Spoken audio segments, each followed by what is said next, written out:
Look, we're outside. There's still a little bit of light. Obviously, the lights have come on. I'll turn the camera, though. So we still have some light. That's where the sun went down over there. But it's overcast today, so that's not really helping conditions any for seeing. But most of the snow is down now. Well, not all of it. There's some more up there. These are avalanches, by the way. But right now they're just running water. They're just sending a lot of water down and maybe some rocks. There's been, there was a really big avalanche about a week and a half, from between Bergen and Voss, I think, somewhere around there. That was a lot of rocks and almost, I think it took out 2 cars and almost took out a house, but missed it. But other than that, I don't think I've really heard too much about it. Let's see. But yeah, it hasn't been a lot of snow up in the mountains this winter. There was a big dump of snow about a week and a half ago, and it's all gone.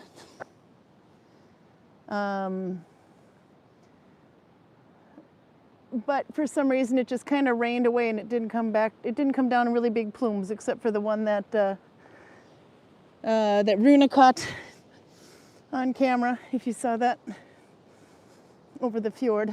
I mean, it probably comes down when we're not listening, but so we got to say hello. By the way, if you're not familiar, Gudvangen, the Viking village is right down over that way, just around this big pregnant avalanche here. They're calling it pregnant because, I don't know if you can see it here, it's very big. Okay, so there's the mountain. The mountain comes down like this. But the avalanches and such in the mud are starting to pull underneath and pushing it out. And it's really obvious if you're coming the other way that this is, as they were calling, pregnant. So that's the one they put up the fences by. I don't know if you can see that there. The big trampoline fences. They're huge. If a car drives by, you'll get an idea. Because they think that one's going to get a bit more dangerous in the future. Oh, here comes a car. It's coming from behind me anyway, but you can see how big the fences are in a minute. I'm zoomed in.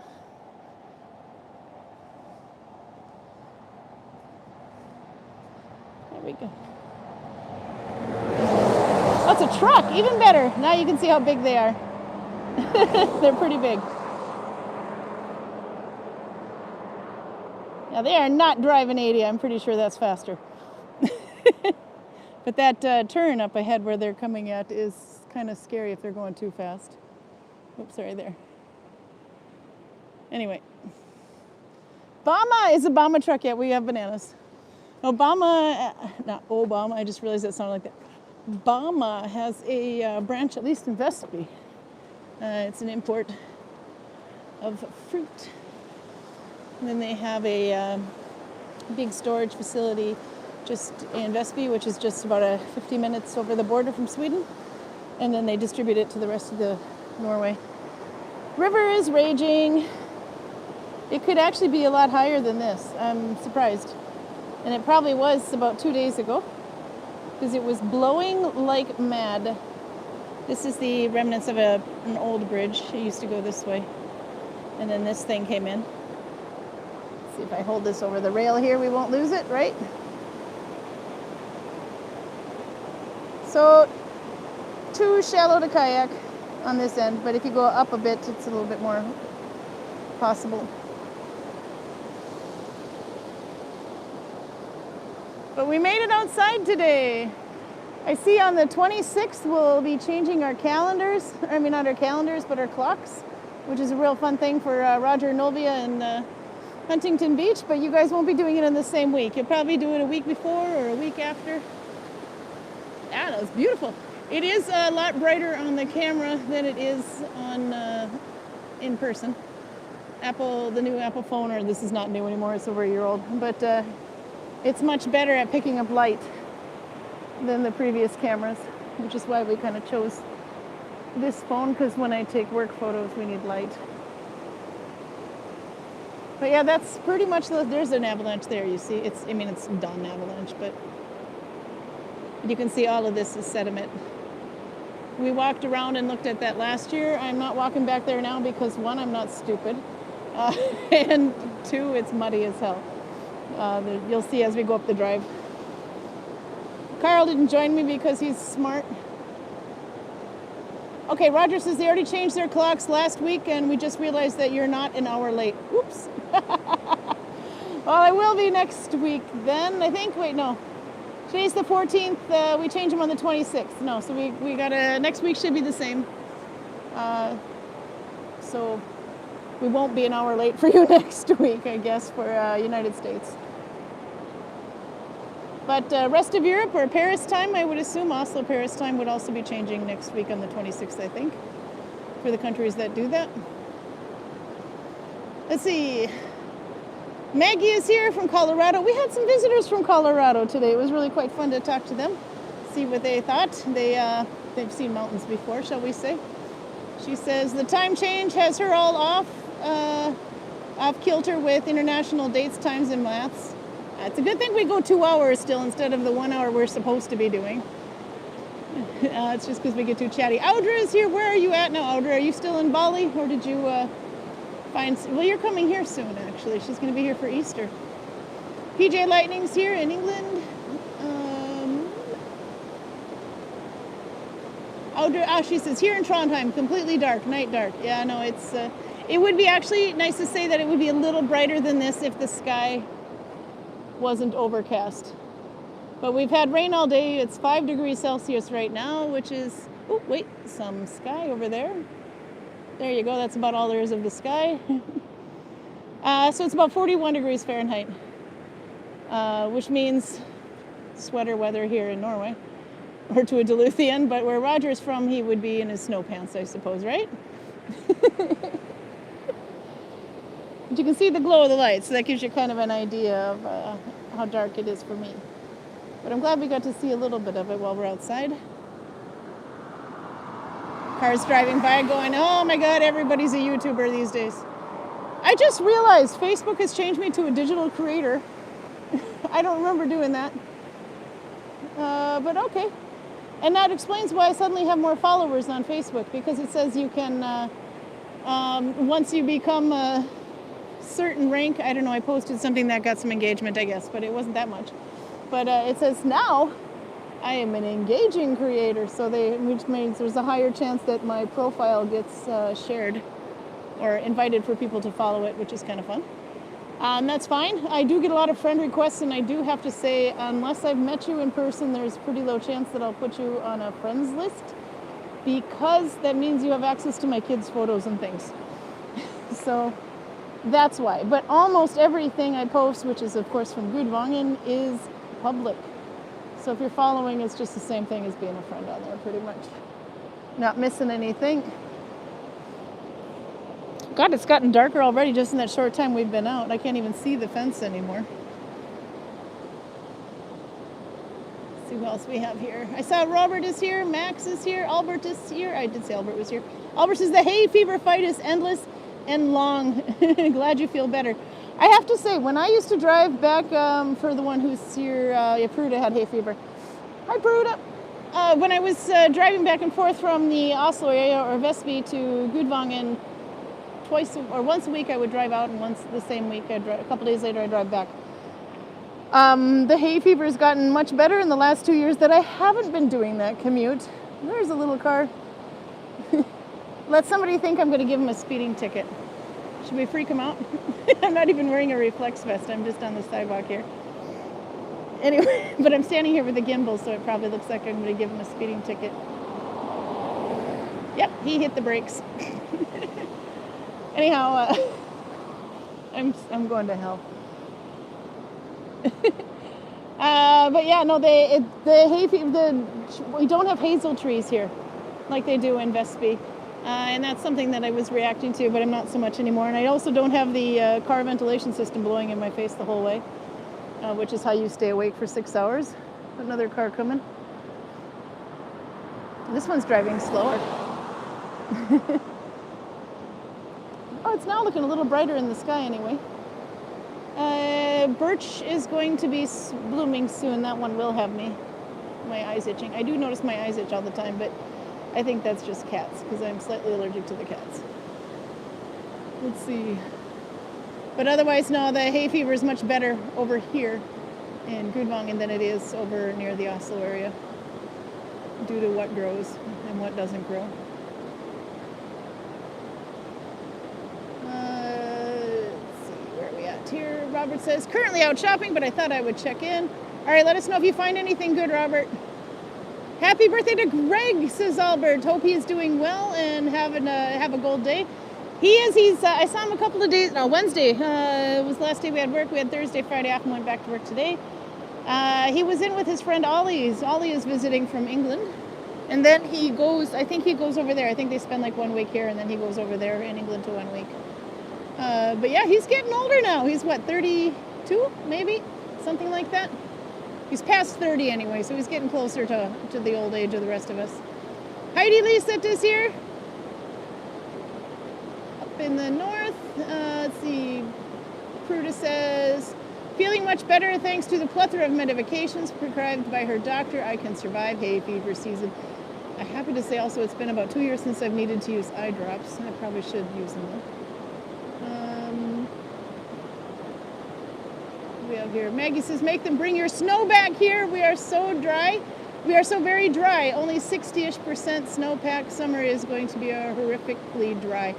I'm thinking so too, actually, because normally, I don't know if you can see it up there on the ridge, or even better yet, we can look at this one right in front of me. If you can see the very top there, it's not a thick layer of snow. And I saw in the, Facebook likes to tell me in days gone by, there's another car coming that might ruin the light.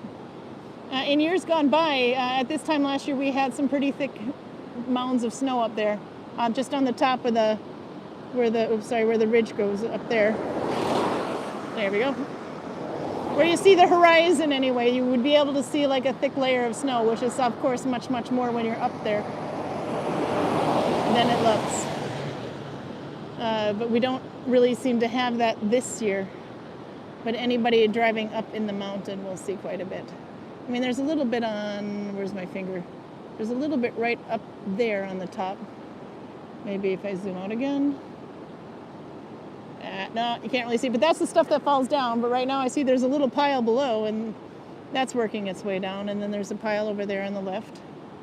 But there's not too much up on the top there. It's been super windy though, so anything that was up there is spread out. Little sky. It's nice to be outside again. It'll be a while before we can go out and film in the village again. Hopefully we can send something during Easter. Hard to say, or Easter we've got a Viking village full of Vikings coming. I should say a village full of Vikings is what I meant to say. It is also the biggest week, or the biggest holiday for kid Vikings. The small ones come out. I think we have 20 Viking kids this year. We also have 2 lectures going on. Sally Pointer is coming. She's bringing her books, by the way, for those of you who are looking to buy some, but we don't have a web shop. You actually have to come here and pick them up. And another guy named Christopher, I should have looked this up. He will also be holding a lecture. Alexandra Mink is going to be doing a tablet weaving course, I believe. Or no, sewing historical Viking clothing, how to sew it the Viking way, with historically correct stitches, etc., and seams. Charlotte Uglehus is coming to teach people how to spin with a drop spindle. And I just found out Ivan Sagebroten is going to come. Will show people how to make their own spindle with bone, a historical one. So there'll be some things to do. All right, I see now I should probably get my butt in, because if it's starting to look dark on the screen, it's starting to look dark on the ground where I gotta walk. Kristen is here. Hello. She says the mountain looks amazing. You showed up just in time to see it. Now I have to go indoors because it's so dark here. But I'm interested to see what the daylight savings will do in about 2 weeks. But next week we should be able to start outside and show you what it looks like. So, photographic memory, and we'll see how much snow is either come back or has come back or is missing. And how much lighter it looks. But it should be significantly lighter if the sky is clear, because we do have a very overcast sky and it is raining a little bit, but not enough for me to need an umbrella because I'm a tough girl.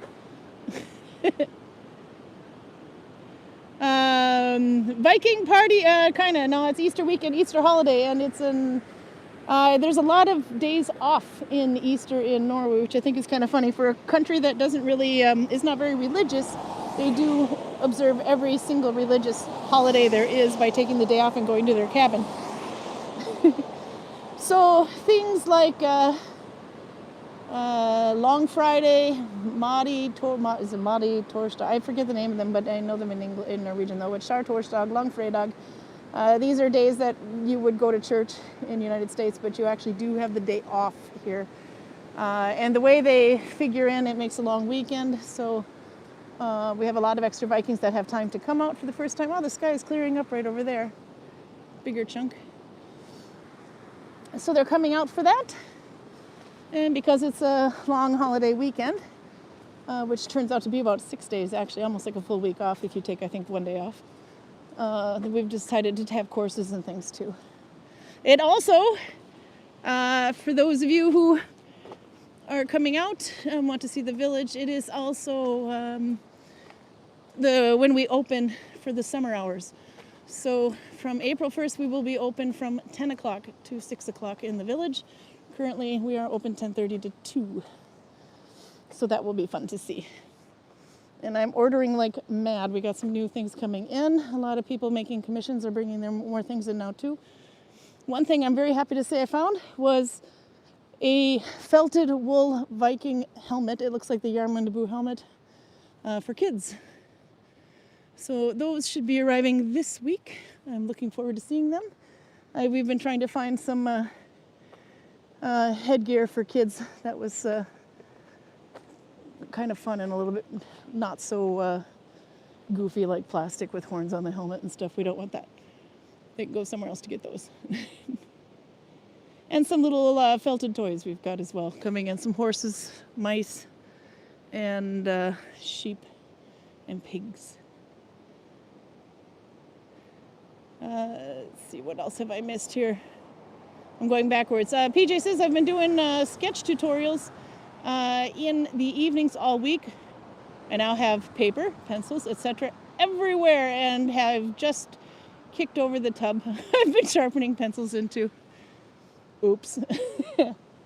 I've got yarn everywhere now. You can look like my house.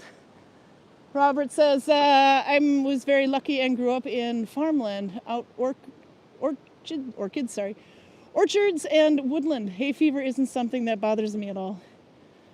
We had it in Duluth, but it's still, it just is something that came with adulthood for me. I think around 35 I started being affected by it, and I was in Norway at the time, so let's blame Norway.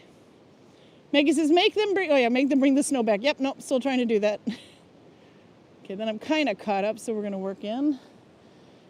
Oh, what's Max working on? This should be beautiful. Max says, I'm using the Poljarvi stitch, stitch, to make a pair of mittens for my mother. Those are going to be beautiful. I agree with Maggie. They'll be so nice and thick. Poljarvi is a Russian stitch, I believe. Isn't it 2 + 2 + 2? No, 2 + 1 or something. Anyway, but I think it's a Russian stitch, but it's nice and dense, so you can use a thinner yarn and make a nice dense fabric for it, which means they should keep her nice and warm. Okay, so this is what we call blåtimen in Norway. Usually in the winter, but when the sky now is kind of getting ruined by light, artificial light next to me, but when the sky starts looking like that glowing blue, because nightfall is coming. Well, it looked like that for a second, then I got too close. I saw some people started seeing the little yellow flowers called Tusenfryd or Hestehov. It's Koltshoof, I think, in English. These little yellow flowers. But we haven't seen any of that here yet. Okay, I have to point the camera up so I can see. Actually, I can show you. Did you see all the little runoff? It's like a little mini avalanche went down the ride here. All the gravel and mud has been going down this whole roadway, so now you can't drive up there anymore. And we've got these like rivers here of silt, which I'm going to point the camera up so you don't see it when I wipe out. But it's very slippery. And I'm wearing stupid shoes because I'm an idiot. There we go, I made it. I didn't fall quite yet.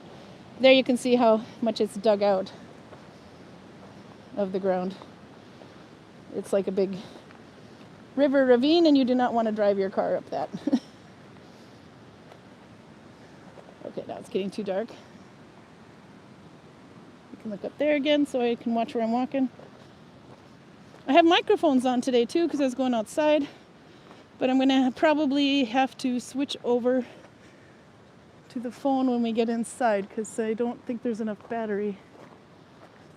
You can see a little bit more definition in that avalanche. No, you can't see crap. Okay, it's getting too dark. We're going in. But that one is always the fun one to see. That one will shake the house when it comes down. But the landscape goes down and then up. If we were surrounded by water, we'd be on an island. So even though that looks really scary to have that right over the house, I'm not kidding when I say I live under an avalanche. But it goes behind us. Okay, now you get to stare at me instead. No, you can't see crap. Haha. You can see the glow. If I do this, you can see the glow of the microphones though. But I have to watch where I'm walking because it's very muddy here. All those pallets, if you saw them outside the house, that's the wood that we've been using all winter. We went through 5 pallets to heat this thing. Let's see. Ta-da! There. Oh, that didn't work. When you have a code lock at work and a code lock at home, it's amazing how much you try to use the same combination. Doesn't always work though. Let's see. You ready, Karl? Are you decent? Can you go get me a tea now? The tea goes in that cup there. Just put hot water in it and I'll be good. I didn't want to pour it until after I came in the door though, because it would be cold. I can take the tea bag. Just need hot water in the cup. Okay. There. Whew. And I'll take the microphones away from my face so you don't have to be listening to me wheezing like the fat ass that I am. There we go. Okay, so technically, if I disconnect these, we still have microphone because I can see the batteries are extremely low. So hopefully we don't lose sound when I disconnect this. Can you still hear me? Thumbs up if you can. Has anyone watched the new documentary Louis or Theroux, or is it Louis Theroux? Do you know that one, Karl? Documentary? They can hear me! Yay! Okay. Because you can see the batteries are no, you can't. Maybe if it focuses, but the batteries are really, really low. So we'll charge those. Do you know that one? Louis, how did you say that? It looked very French. And maybe not Louis, but Louis. Name is somewhat familiar. But Louis Theroux documentary, says Pruda. She wants to know if anybody's watched that. Is this going to be something torturous? Because then obviously I have to make Karl watch it. But if it's torturous for me, then no. Viking hood season. Okay. And switch to the shawl because it's still a little cold, but not very. Hi, Zilly. There he is. Say hi. He's super snuggly. Okay, then I'll charge my phone back. No, I'm stuck on cords. So, Karl, can you bring the chocolate? Chocolate. Karl had a brilliant idea when we thought the snacks were kind of a fun thing to do. So He said, but have we done Melkesjokolade? Well, yeah, no, we did that actually. We did have Melkesjokolade. It was the first time I think I went to Celia. Yeah, it was the first time I went to Celia, wasn't it? Met your parents. I was supposed to go over there, and I was going to drive you there and hang out for Christmas, sleep on your couch and go home. But then you and I ended up dating, and that ruined everything. And suddenly I wasn't sleeping on your couch anymore. Or I wasn't going to be sleeping on your couch anymore. Oh, and my father celebrated that by putting the Christmas star above the bed. Yes, he said his father, his parents were so excited. I don't know if it's been a while, I guess, Karl. They put the Christmas light over the bed, which was so funny. And so we thought that was so hilarious that it is still there today, no matter what time of year it is. The Christmas star is hanging over the bed. Oh, he's ditching. Anyway, it was kind of a cute episode because this is when I think it was Christmas actually, and it would be 2020. Then Karl and I we figured we've probably been dating for quite a while and didn't even know it, but I think we were probably coupled up by about 3 weeks by then. Hadn't really told anybody because I work with him, for cripe's sake. What if it goes wrong? We don't, anyway, so we could, like cut it and run if it didn't work out.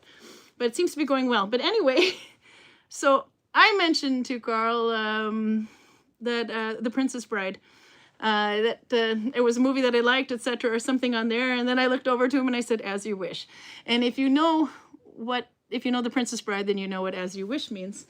Well, then I hold him up some Norwegian candy, which he didn't even bring me. But the chocolate says et lite stykke Norge. It's a little piece of Norway, but it also says on there, it said something like glad i deg, jeg er glad i deg. That's what it said on the thing. It's supposed to mean which means I love you. So when you give the chocolate to somebody, it says, I love you. Anyway, so I hold that up and I'm reading the thing. It says, et lite stykke Norway, a little piece of Norway. Jeg er glad i deg, which means I love you. And he says, jeg er glad i deg også, which means I love you too. And, so we both kind of like did a little subtle hint there and didn't, the other one didn't catch it. Where's my chocolate? I'm telling stories and there's no chocolate. It's just plain Melkesjokolade, but it is really good compared to American canned chocolate. I'm sorry, I'm from the United States, but the American chocolate doesn't taste good anymore. Because this is so much better.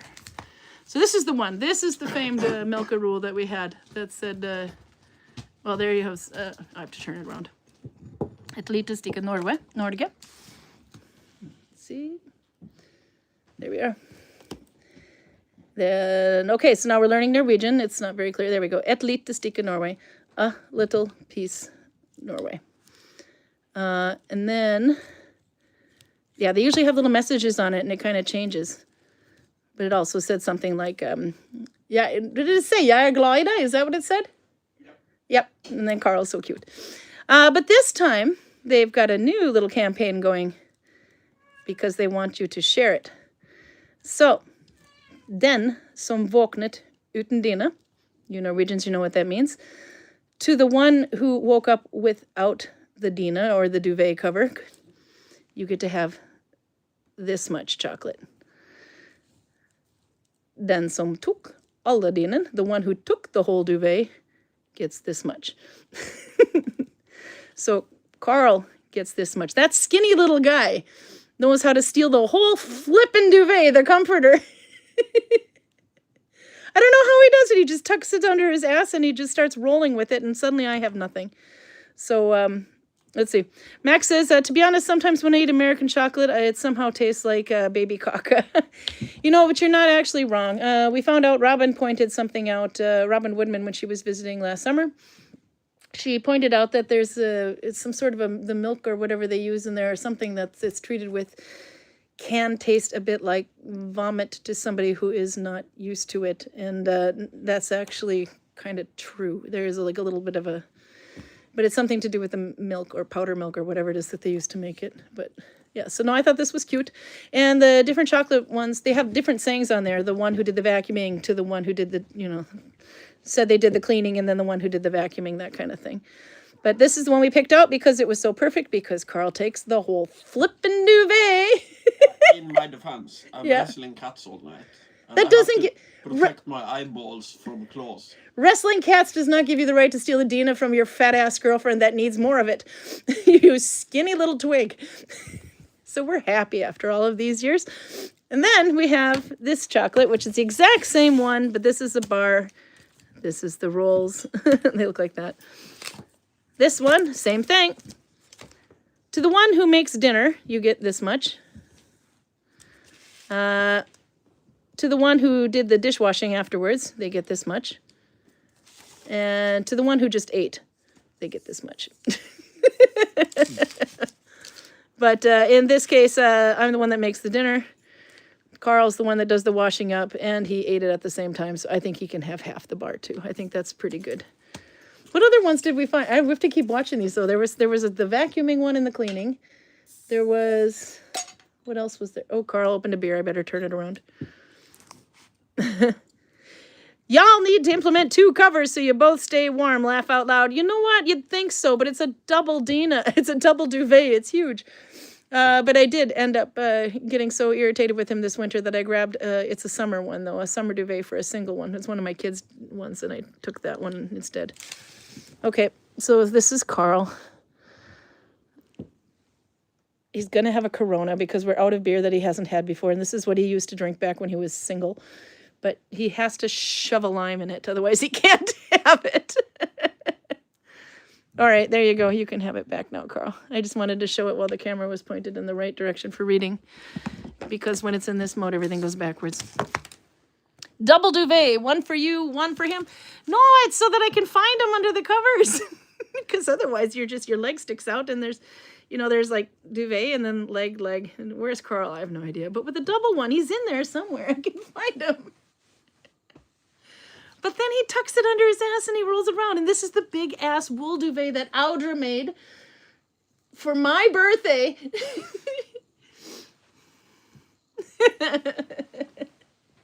Anyway, how was your day today, Karl? The high ground for cats. Yeah, if you missed it last weekend, what was the minute you figured it out last weekend? 1:55. 1:55. Go to that one, and the cat who likes to climb that bookshelf and perch right on the end of there. He likes the high ground. That was the one that you saw earlier. Does a noise dive on the same week we're talking about the dangers of Nalbinding.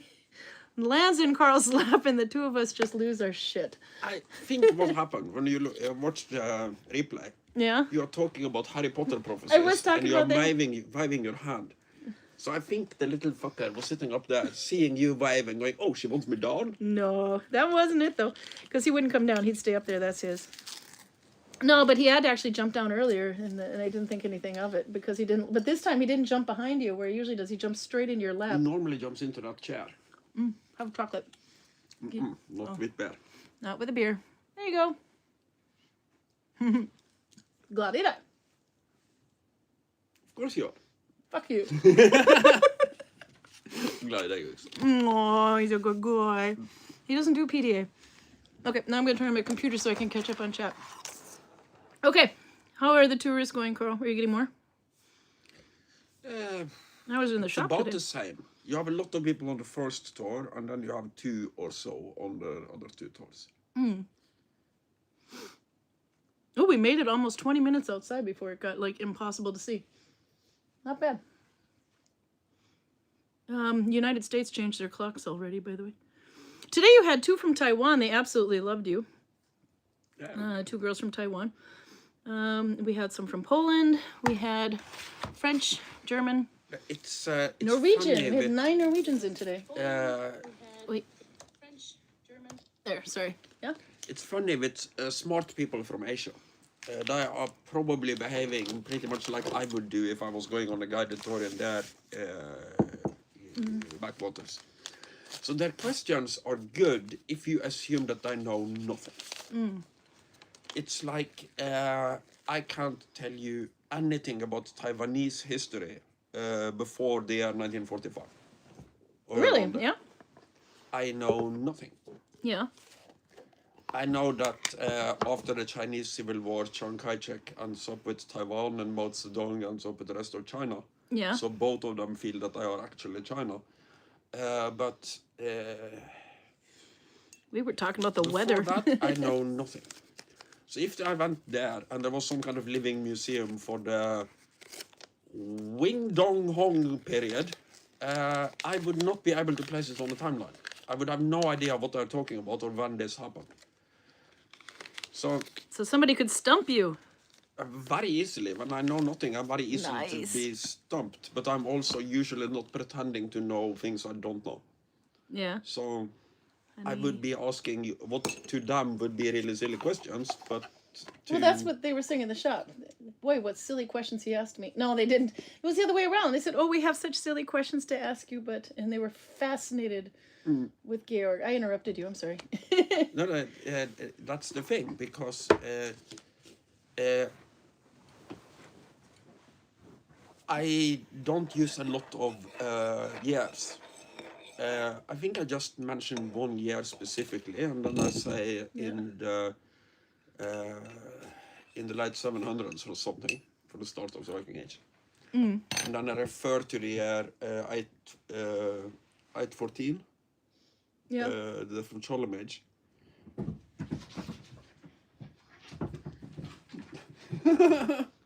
Cats. It was Glima. So if you don't know, if you don't have a kind of a timetable to put it on. Yeah. So Is that knife sharp? Or is that your dull one? it's the dog one. Okay, sorry. Cat So sitting for on once, knife. Fuzzy is heavily armed. Okay. You were saying, if you don't know. No,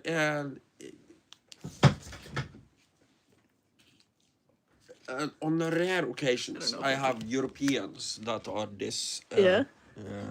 This No, I silly. knew they'd move. As in, they wouldn't be able to place the Viking Age at approximately the right place on the timeline. Yeah. We had the Spanish guide who somehow managed to get confused about the Viking Age and the Reformation. So he's standing there with the Viking helmet in one hand and a sword in the other and talking about Martin Luther. That's a bit off. That's a bit off. Martin Luther is, yeah, a lot younger, shall we say. The gimbal is about to go flying because the cats are right behind it. Fuzzy, I'm going to knock you on the floor. And Karl is going to beat the shit out of you. Okay, so he's laying there in this defense position on the table, which he's not supposed to be on the table, and then Karla's head just kind of pokes up like this.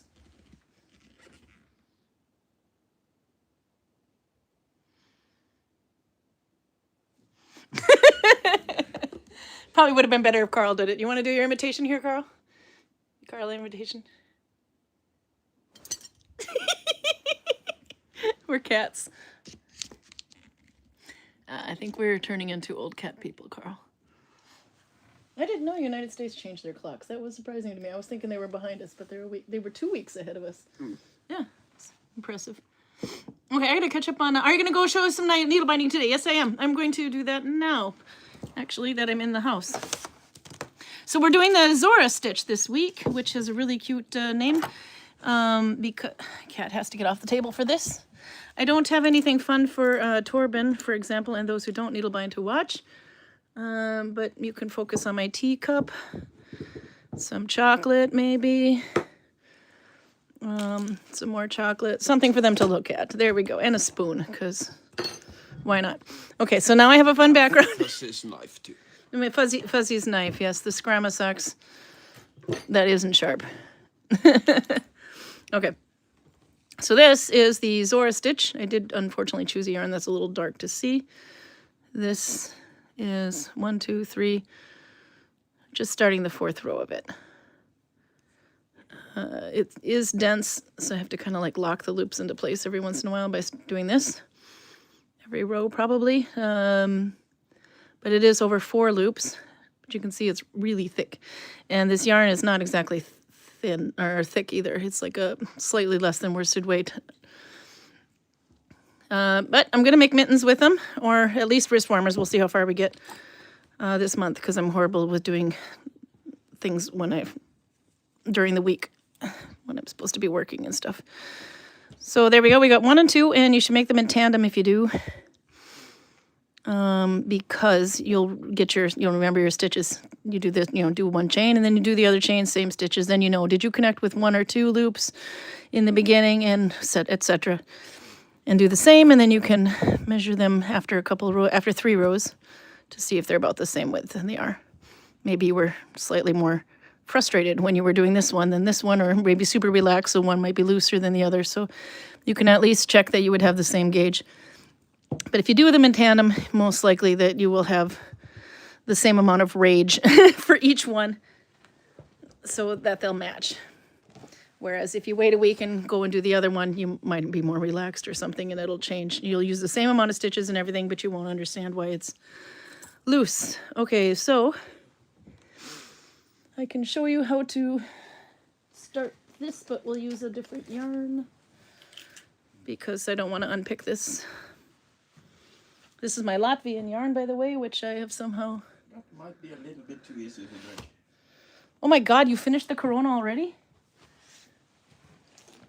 Karl, you're turning into a Saturday alcoholic. Yeah, here's my Latvian yarn. Super itchy, but super nice. And it has these long pooling. So the color of the month is brown. It doesn't have to be all brown, but it has brown in it. That's the idea. And we used everybody to come up with fun shades of brown because it doesn't matter. But for the Warhammer people in the group, they wanted to come up with a Warhammer name. And what was the winning one so far? I can't remember. One of Torben's. One of Torben's, something about the baby diaper. I don't know. It was horrible. We came up with some fun brown.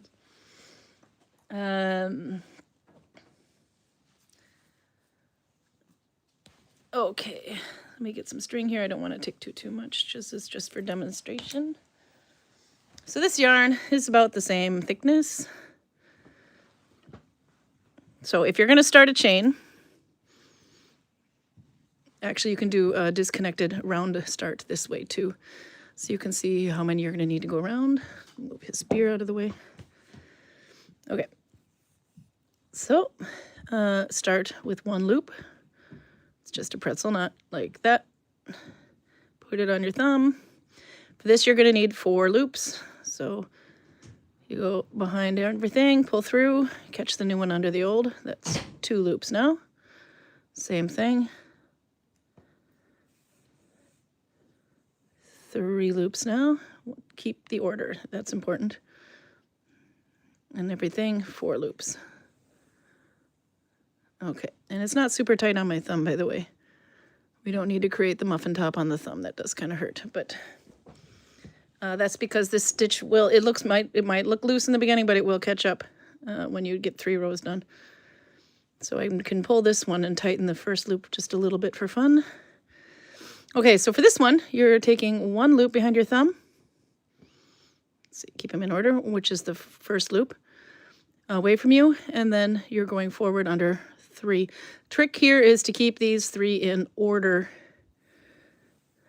There we go. I do tend to take it off my thumb for some reason. I don't know why. Okay, so now 1, 2, 3, 4. So the oldest one, the 4th one goes away, and the rest go forward. Sorry, bumped it. And then, again, keep doing that. That is the Zora stitch. And it was Ulrika Büttner, the one who wrote Nalbinding, Was ist das, or Needle Binding, What in the World is That? She was at a market or a gathering or something, medieval or historical, and she met a little girl who had socks on, I believe it was, that was made with this stitch. And she didn't know what to call it, so they called it Zora. But it's pretty much like the opposite of broeden. Broeden, you would be doing 1, you would take 3 behind the thumb and 1 forward. But this one, you're just doing 1. So it looks tricky, but there isn't much more to that. The biggest trick you have here is to, I tightened that too much, is to keep your loops in order. If you get stuck and you can't remember, when you take it off your thumb, this leader yarn, loop 1, loop 2, loop 3, loop 4. Just count backwards from this way. So 1 goes there, 2 goes there, 3 goes there, And this fourth one is going to be the one you take first. Now this looks really loose at first. Everybody gets caught up when they're first starting a needle bind, thinking that the end loops are so loose, so therefore their needle binding is loose. No, it's not. Each one of these loops is going to be gone through 4 times, just on the chain row alone. And every time you bind another loop onto it, the tighter it gets. Let's see, I'm running out of yarn now. Let's see, there. Okay, so there we got all 4. But, and then it might look super curly and like a mess. But if you grab it, kind of secure it, hold it secure up there though, and then pull it together, you'll see the loops go into place a bit more and it looks more like a chain. If the end looks ugly, the beginning, don't worry about it. You can just cut it away. By the way, you can also make a little loop on the end so that you don't accidentally attach your yarn to the wrong end when you run out. Just a little reminder. But if you think this beginning doesn't look good, it's too loopy and messy for you, this actually looks pretty good for a change, you can cut it away.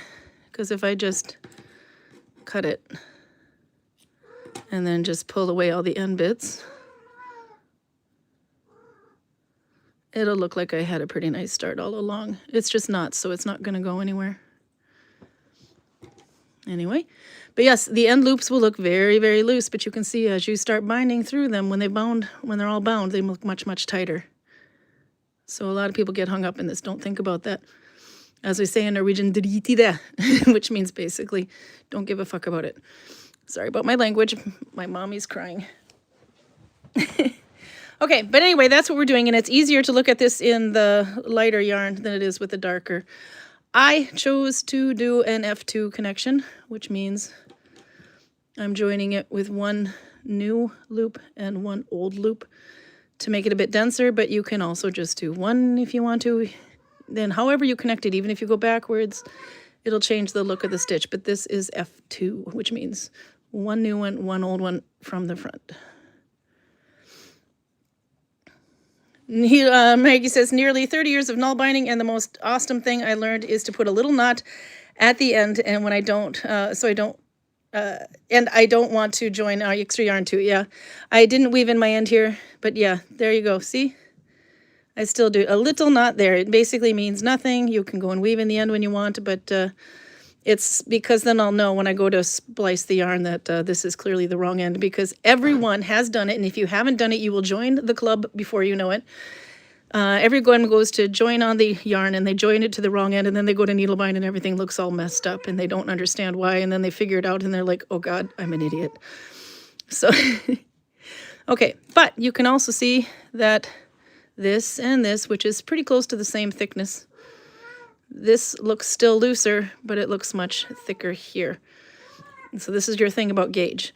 When you're doing your chain row, it is going to look loose because they are only bound side to side, each loop. When you have done 2 rows, your first loop is now joined side to side and top to bottom there. But it's not bound on this end. So this row will always be looser for that reason. If you have bound more than 2 rows, so 3 or 4, in this case I've done 1, 2, 3 rows, your middle row is your gauge, because now this row has been bound side to side, top to bottom, and bottom to top. So it is bound in all directions. So your work should not get tighter than that. But your work will naturally get a little shorter the first 3 rows because of that joining. But after that, it should be fine. So when you make something, when you make your chain, I made mine like two fingers bigger, and it's already fitting tighter than I thought it would. But it's good enough to get it over. So when you make your start chain and try to figure out how it goes, make sure you have a finger or 2 or so extra width, maybe a big fat thumb or something, so that you can compensate for that shrinkage that's going to happen. But if you're wondering why your work is getting smaller, that's why. It's supposed to the first couple of rows, and your start row will always look looser. If it's really loose and annoys the crap out of you, I'm not going to do it because I want to finish this project, you can actually cut a row off, but be careful you don't cut into the next row. So that is something you can do, and it's not, so it won't get any worse. Okay, so anyway, now I'm going to do this while we're off camera here. I'm stuck on the Silent King for a while. It's a big one. Yep. No, let's see what we can hear. Torben, focus on that. There. Discuss. Okay. Anyway, so I'm going to make mittens out of these, I think, because I've got a lot of this yarn and I need to do something with it. So I've made 2. And I've done the same amount of rows on each one. This is the 4th one. It'll be the 4th row. I liked, for some reason, to have this jog. That will always be there. That's a telltale sign of needle binding. Needle binding is done as a spiral. You can't just you can try to tuck it in, but it'll always have a jog. So I like to use the jog as a bit of a feature and have it on the side.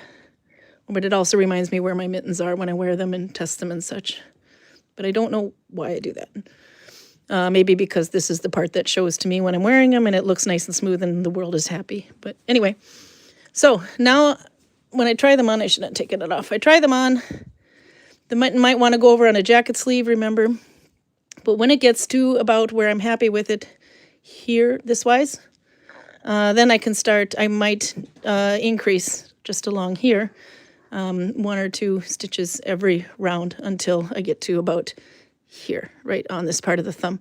So I have to do that because I didn't get that done before we started today. Let's see, this will be the same like that. The other reason why I like to make these bottom up is because if your loop is too big, and you can just start the mitten higher up on your arm and just decrease until it fits just right over your thumb. Okay, and anyway, and then you can start increasing again. So that's one way to fix it. So if you meant to start here and it's too big and it starts down here, fine. Now your mittens are just a little bit longer. So anyway, I'm going to keep increasing on this side while we beat the crap out of Karl. No, we're not going to beat the crap out of you. We're going to ask you the following. I want you to get your story about Otter. What's his name? Otter the Beaver Butcher, the guy that you made up a couple of weeks ago. Okay, you're going to think about that. And I see there's a couple of questions in chat, so I'm going to answer those real quick while we stare at this. You get your story together. Okay. Let's see, I have it on top chat, so I'm missing half the chat. There we go. Live chat. Peru says, I'm busy wrapping rigid heddle so I can make new straps for my backpack basket. Oh, that's a smart way to do it. Backpack basket is a wonderful thing to have if you're a day Viking, by the way. It's basically a basket, but you put, okay, so this is your basket, and then you put like a strap there and there so that you can just wear it on your back and you don't have to carry the thing over your arm everywhere.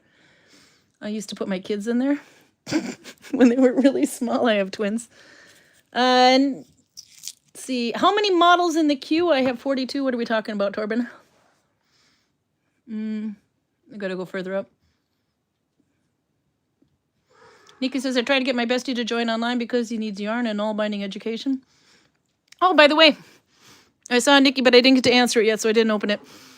She was asking about Osman, the guy who makes my cups. If you find him in chat, you can ask him for his email, maybe.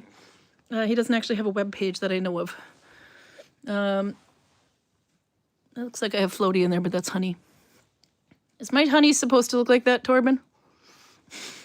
Torben is a beekeeper. Let's see, how far we got? Chocolate with a Corona would be so gross, said Sandy. She agrees with you, Karl. Yeah, she said she joined a little late, but was happy to see that we could see outside. Yeah, no, I was kind of surprised. I didn't know if I'd be able to pull it off. Maggie says that makes sense. I've learned so much about Korean history by watching the period dramas, just enough to know what to look for in time to learn more if I desire. I don't know anything about their history, but they have such cool... I love their weaponry and their armor. We found out in the... from anywhere in that region. We found out when we were in the museum. Sandy has 3 cats. One is mean. I call it Catmageddon War. Oh, I like that. I've been calling it Gleema because it looks just like Viking wrestling. We do have a Gleema tournament coming up in the village May 7th through 10th, I think, for those who want to see it. Have you tried making stitches tighter than usual?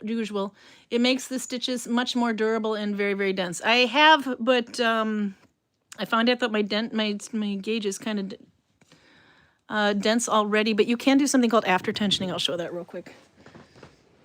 Okay. So if I were to pick this one out, let's go with this one because it's here. This is not one, I wouldn't needle tension to this one because it's pretty dense, as we find out. But if I wanted it to be, maybe I'm working with lace yarn or something, or if you want to do Oslo stitch with this yarn, you might want a needle tension. And this one is needle tensioning is the only thing that really determines whether you're using a big needle or not.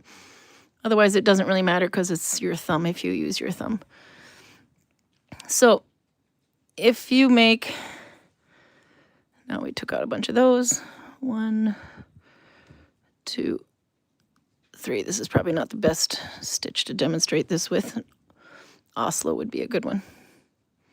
Okay, so if I make my stitch, normal, now I've done that, I can take it off my thumb and I can tighten the end loop to my needle, which looks goofy right now because I have 2 loose stitches there, but it will catch up.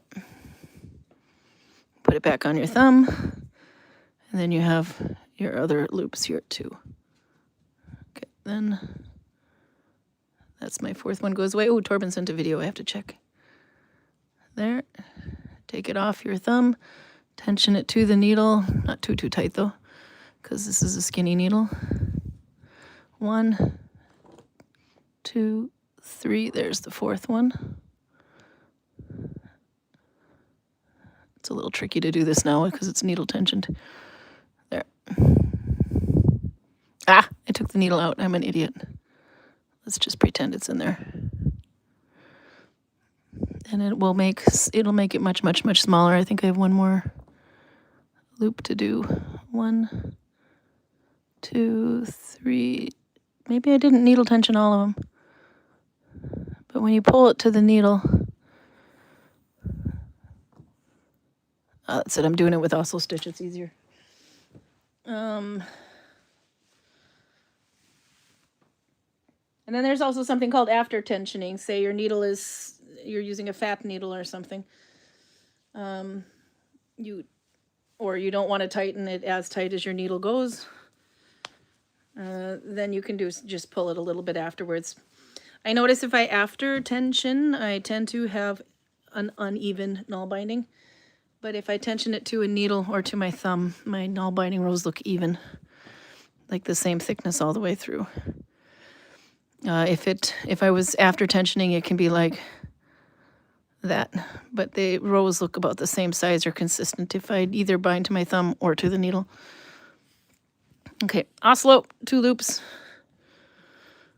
This is way too thin of a yarn for it, so this is perfect to show. Okay, 1 loop, 1 more. There we go. Take the old one off and I can tighten it a bit like that. Okay, so away and forward. This is not Zora, this is Oslo, but they're related because they work the same way.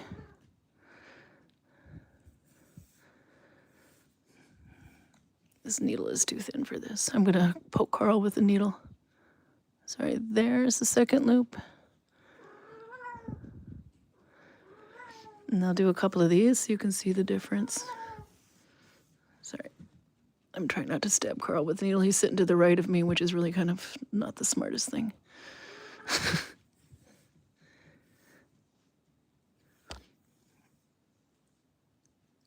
Okay, there. 2 more.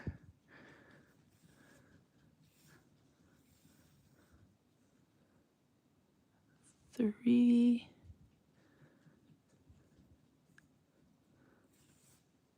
And then, oh, here the focus.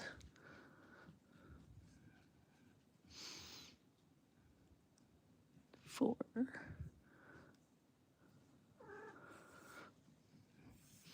This is one way if you want to use a smaller yarn, but you don't want to go with a denser stitch. This is one way to do it.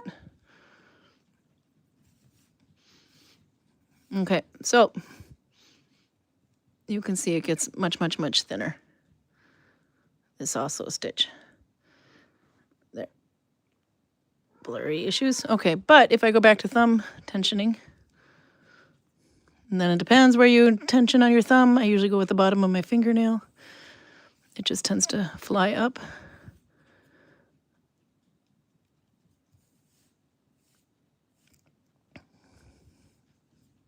Three.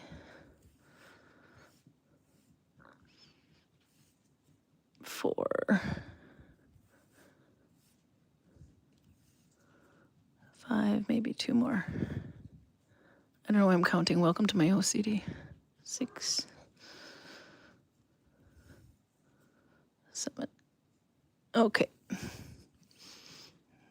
And then tighten that up a bit. Do you see the difference? This is thumb tensioned with this yarn is really loose, really see-through, but the needle tension is much tighter. So you can adjust to your yarn by needle tensioning if you want to, or after tensioning. Okay, that's that question. I was about to buy a big box of Horus Heresy Legions of Stars. Do you know what that is, Karl? Yep. Okay. That I will paint into blood ingles, says Albert, as they are the closest ones that look like them. That also means I have a bigger pile of shame. Yeah, no, if anybody, if your significant other doesn't like yarn, introduce them to Warhammer and they'll be just as bad as you with collecting stuff. Oh, Maggie said she had learned about the knot right here. Before I just learned many curse words when I joined to the wrong end. Everybody's done it, and if they haven't, they will. It's just a matter of time. And when you do, you can use the swear words too. Torben, I have 4 armies in the queue. I have built 2 kill teams, 1 stop, and half of a company of blood angels. Albert's doing way better than you, Karl. You got a big pile of unfinished figures. Torben says, I'm stuck on the Silent King for a while. It's a big one. Yeah, that is a big piece, though. Silent King is the Necrons, right? Yep. Yep. Okay. Let's see what else we got at here. Next month is neurodiverse month. I'm not sure what that means, actually. Let's see. I bought a cool cabinet from Ikea. It's perfect to the painted minis, says Torben. I'll send a pic to Karen. Oh, yeah. Let's take a look. What he's got. Facebook. Messages. Do you have sound on this? Because I didn't put sound up, but I'll take a picture here. Okay. And up. There you go. It's a little, we'll have to let it replay. I think it's in a bit. That is actually quite perfect for it, Torben. But check out the bracelet he has on. Didn't you buy that at our store? The armoring. Anyway, there, but that's quite cool. And if you have a tiny army, they'll fit in there. That doesn't quite work with Karl's armies, I guess, maybe. Your orcs are pretty big. The cabinet. He's showing us a cabinet. Yeah, no. I bored Karl with my needle binding. How many cabinets you have? How many cabinets do you have? We have this thing going on over there. I don't know if you can see it. Oops, let's see. Turn the camera the correct way. Everything goes differently than I think. There. That's where all the unfinished figures are. And Karl hung them up, so they're a little crooked. Some start next to the wall, some near the window, some don't. It's a rental. Let's see there. Okay, then I have to get back to chat. Oh, Alex says, whoa, don't think the angle makes saying hi to Fuzzy very easy. Where's Fuzzy? Fuzzy! Oh, he's a pile over there in the bed. Hiding from Karl somewhere. I see him. He's being very cute, Alex. I don't know if we can disturb him. Alex is my kid, by the way, and this is her cat. Let's see. There he is. See, there you go, Alex. It's Fuzzy. So Alex has been really good. She's been popping in once a week on YouTube to say hi to her cat. Hi, Fuzzy. So snuggly. He's like, why is she being nice to me? This one doesn't... He used to be the annoying cat, and then Carla came into the house. But he is, out of all 3 of them, the most photogenic cat we have. He looks like a Norwegian forest cat. Telltale signs would be like the ears, the hair sticking out extra from the ear. I'm just messing with him here now. And the longer fur and the color. But he's way too small to be a Norwegian forest cat, and his fur would be a lot longer than that if it was. So he's a mutt. There you go. Say hi to Alex. I don't think he's too happy with me disturbing him. Let's see. Okay, Karl. I will look more on chat, see what I missed, but in the meantime, you owe us a story about Otter the Beaver Butcher. I don't really have a story about him. Okay, well, for the quick background, for those who The haven't thing heard is- about Otter, where did Otter the Beaver Butcher come up from? Pretty much a contemporary with our invented Ottar the Beaver Butcher. There is a guy actually called Ottar, Really? living in Hålogaland and traveling to meet Alfred the Great. So I'm kind of wondering if I should just take his story and embellish it from here to Kingdom Come. Okay. Abolish it. How are you thinking? Not abolish it, embellish it. Embellish. Yeah, Embellish is not embolish. whatever. Mike, Sometimes he drinks a beer. I'll just take the guy and put him into every fucking historical event that he could possibly be in. Okay. In and around that time. And I believe his visit to Alfred the Great was in 860 or around there, and that suits me perfectly because that's when you have all the big Viking raids basically everywhere. Mm-hmm. It puts him a little bit earlier than I had planned. So Harald the Finehaired of Norway is just a snot-nosed kid at this point. He's just a snot-nosed kid. And Otter, yeah, what's he's- Otter the Beaver Butcher gonna do with him then? Hmm? Is Otter the Beaver Butcher going to meet Otter the Beaver Butcher? Is he going to meet the snot-nosed kid named Harald? He kind of has to, because the snot-nosed kid will in a few years become king of all of Norway. Okay. If he hasn't already. Uh-oh, Karl's Googling. This is always good. Yeah. So like Forrest Gump, says Nolvia. Actually kind of a good parallel, Mm-hmm. but I don't think I'm going to make him quite These are so that good. simple. But I want a guy who basically has... Otter. Embellish away, Karl, says Maggie. who basically just has two relatively simple goals in his head. That's his goal, to butcher a beaver and mess with the snot-nosed kid that will soon be king. Be rich, have a big haul, and bang this particular woman that changes in every 2 years or so. Now, he did say have a big haul. I heard have a big hole, but he said haul. I'm having fun with your dialect today. Both of those things can be true at the same time. You can drink a bear, he can have a big haul, and... Okay, continue. So, he probably has living descendants that might not be super happy that I take their great 35 times removed grandfather and turn him into a raving nymphomaniac. But that is actually what I'm planning to do here. Really?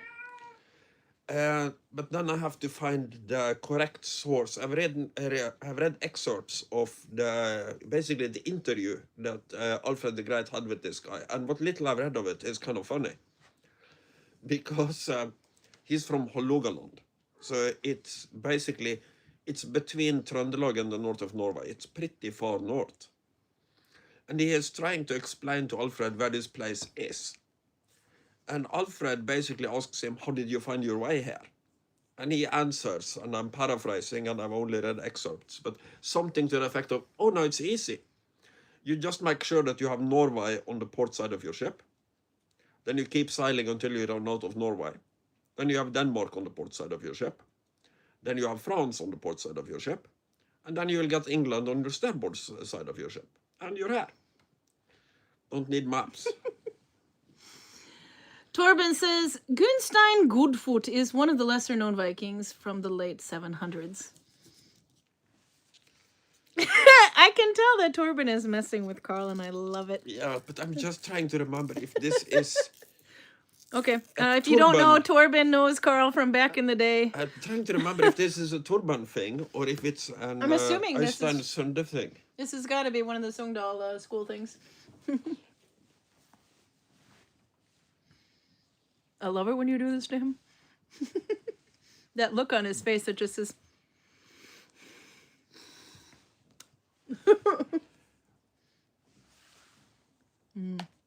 Okay, while you think about that, Karl, I have a picture from Albert to show. Let's see if I can get it. Is this the one you're thinking of, Albert? Oop, little zoomed here.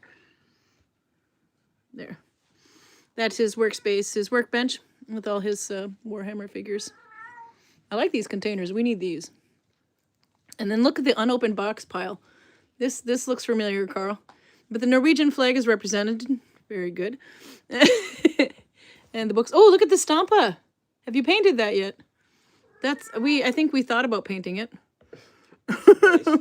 Yeah, it's based at least. Yeah, and this one I can see is based as well. And he's got all his books there and everything. He said, no, it's a bit older. Yeah, okay. The picture, yeah, so it's he's gotten a little bit further. It's me and Morten's epic Viking saga, says Torben. Torben and Morten's epic saga. Yes. Do you remember? You're testing him. I love it. Keep going. Partially. It's, I still owe Morten,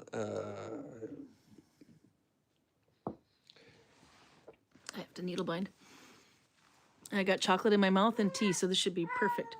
Morten is the guy who came up when I was talking to a girl at Maria, and just patted me on the shoulder and says, how's your hemorrhoids? Okay. I must have heard you right. What the heck? I owe him one for that, but I don't think I can ever How's your repay the hemorrhoids? favor. I had a needle. It was on the table. Did I drop it? I'm having a crisis. I just took the needle out of the yarn and then I put... Do you ever have this problem? No, but I don't needle bind, so why would I? You can't have this problem. No, I think it just probably slid under something. I'll move it But forward don't you now. have like 68 needles? Yeah, but I like to use the same needle for the entire project just in case. But also I do have other needles that are bigger, but the needle's so wide that it'll open up the stitches that I made with this one. But I just had it. I lifted it up. I took the yarn out of it to go and put it in the next project, and then I just sort of... Ah! It's not this, Yeah, presumably. it is. I put the teacup on it. You're dumb. I might be. You sure you want one of these cups now? They're capable of hiding thin bone needles. This is one of the thinner needles. Most of the needles I have are like really wide. Okay, continue. Maggie says, yes, I have so many needles because they like to hide. See? When you have to go out and buy another one. I have maybe the same relationship to lighters. Yeah, oh my God. You leave them in the window, you leave them in the bathroom, you leave them on the kitchen counter next to the sink, you leave them on the kitchen counter next to the other side of the sink. Yes. You leave them next to your computer, you leave them on the table here, you leave them in your pockets, you leave them on the work table at work. If I was living in an alternate universe where I didn't have an American that collects them and throws them all in the basket, no I matter have where, to, because that's where they live, but now we could literally offer them up as Halloween candy because there's so many. No, but under normal circumstances, if I was living in the wild, so to speak, I could just stretch out my arm and pick up a lighter no matter where I am in the house. Yeah, no. Not gonna happen. Any tips for making deer horn needles? I'm about to make one, but need tips. We should get Runa on here. Heidi's brother, Runa Lee, said he's one of the guides. Oh, I just made an Oslo stitch with... This is why you shouldn't switch between stitches too frequently. Sorry. But he's making some. One thing, when you're working with horn and antler, bone, always, always, always wear a mask because you do not want to get that dust in your lungs. And, It's not good.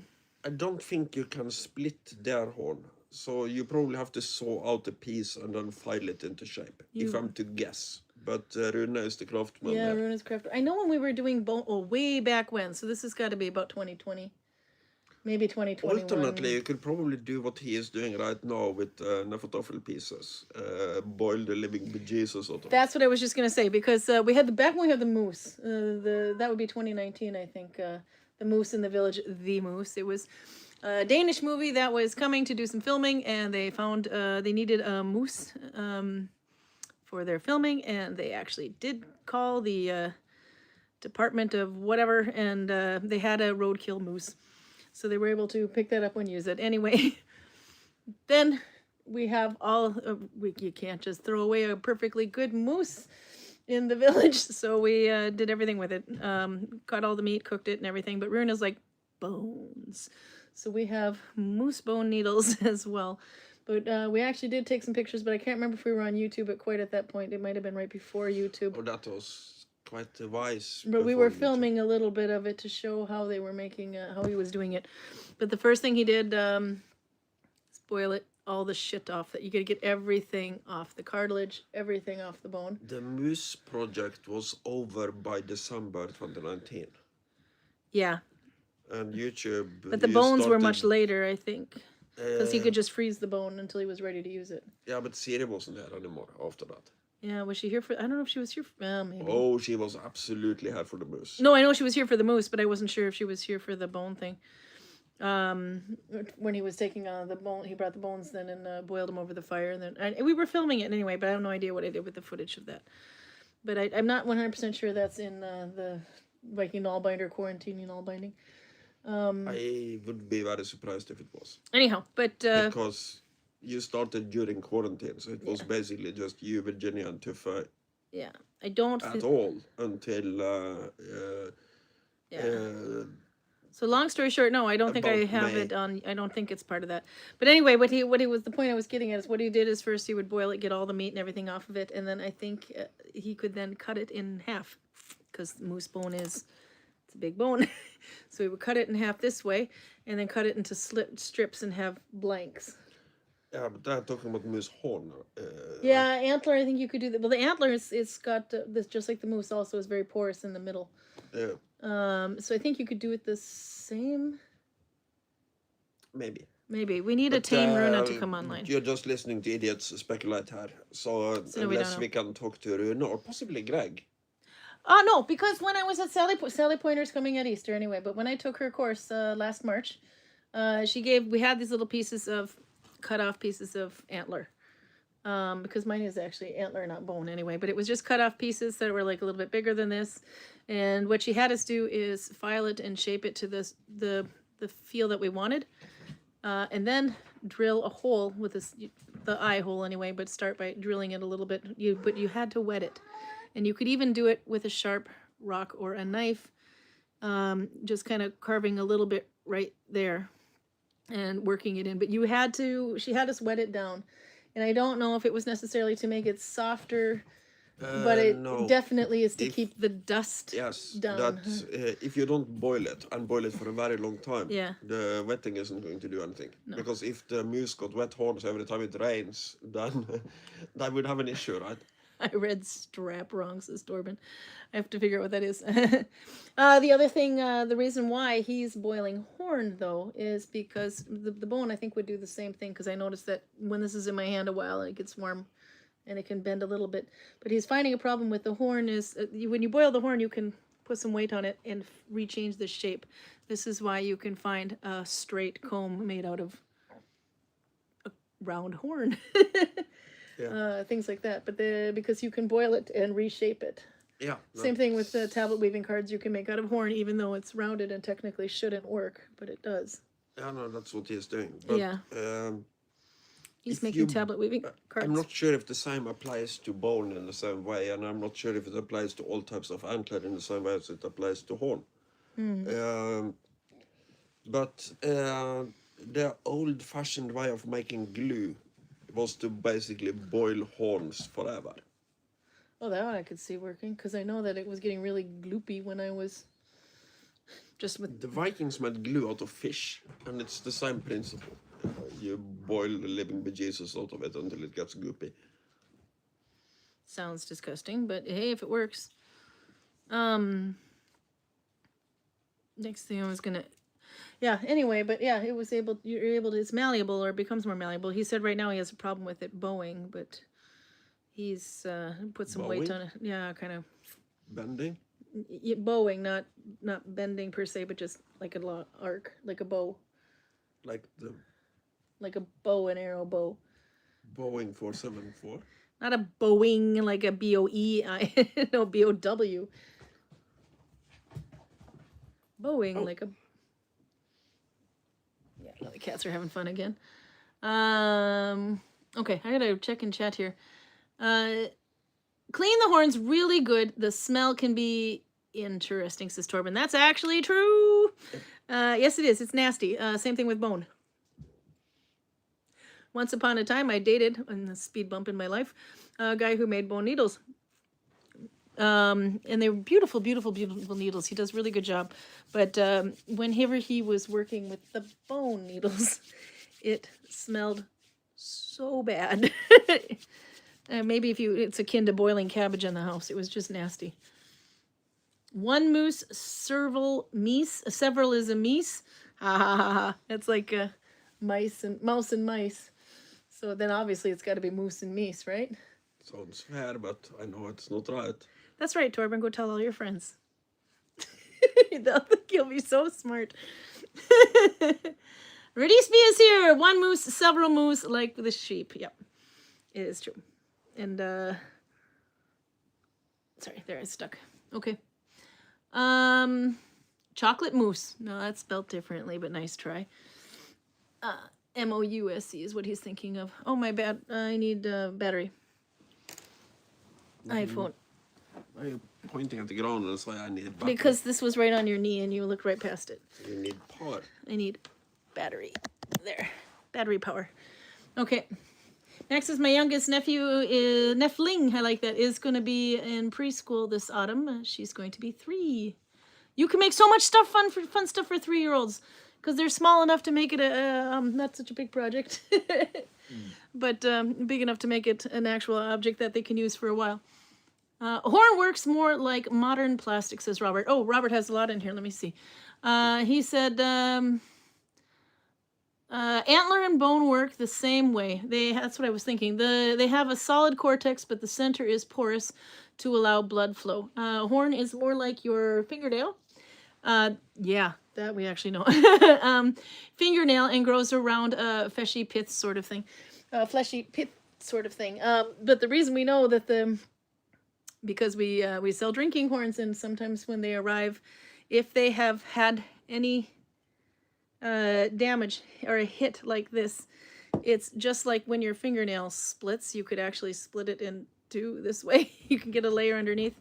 So if the horn is damaged on the end, you'll have like a little layer. It almost looks like a piece of paper kind of peeling off or something. But then it is no good to be used as a drinking horn, because if you get liquid in there, it'll start smelling like really nasty mold. But yeah, it looks exactly like a damaged fingernail is what a horn would look like. Let's see. Chef Amaury might make a proper chocolate mousse, said Nikki. There's a lot of fun chat here. I got to catch up on it. But yes, anyway, more about Otto the Beaver Butcher and Harold the Fine Hair and that snot-nosed king. Want some? I'm almost to the part where I have to share it with you. You are the most scatterbrained individual I've ever met. Mm-hmm.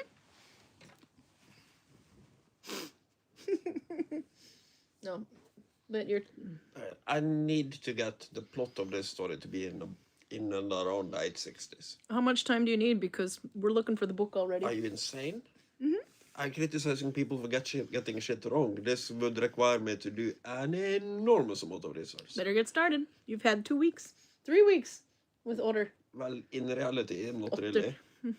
Because either I'm working... Excuses. Or I'm off. In which case, what am I doing when I'm off? Playing Conan Exiles with me, which is why my needle binding isn't done. Yes. But this is not about me. This is Why about you. Why am I playing Conan Exiles? Because I told you you have to. Exactly. Because soon we won't have time to even do that. There's Osman. Osman, somebody wants your email or a website if you have one.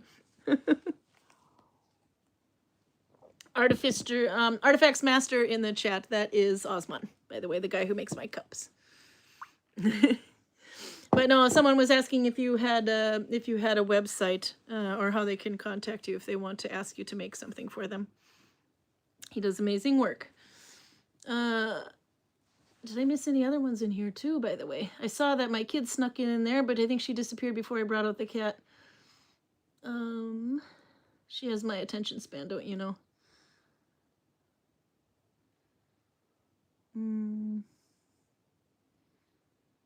Looks like Fuzzy looks like Max's family cat, Angel.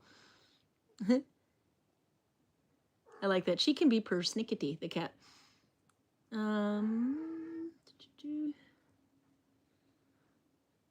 Okay, now I gotta ask Torben what he's talking about. It was delish with a dab of garlic and sage. I'm assuming he's not talking about the beaver or the moose.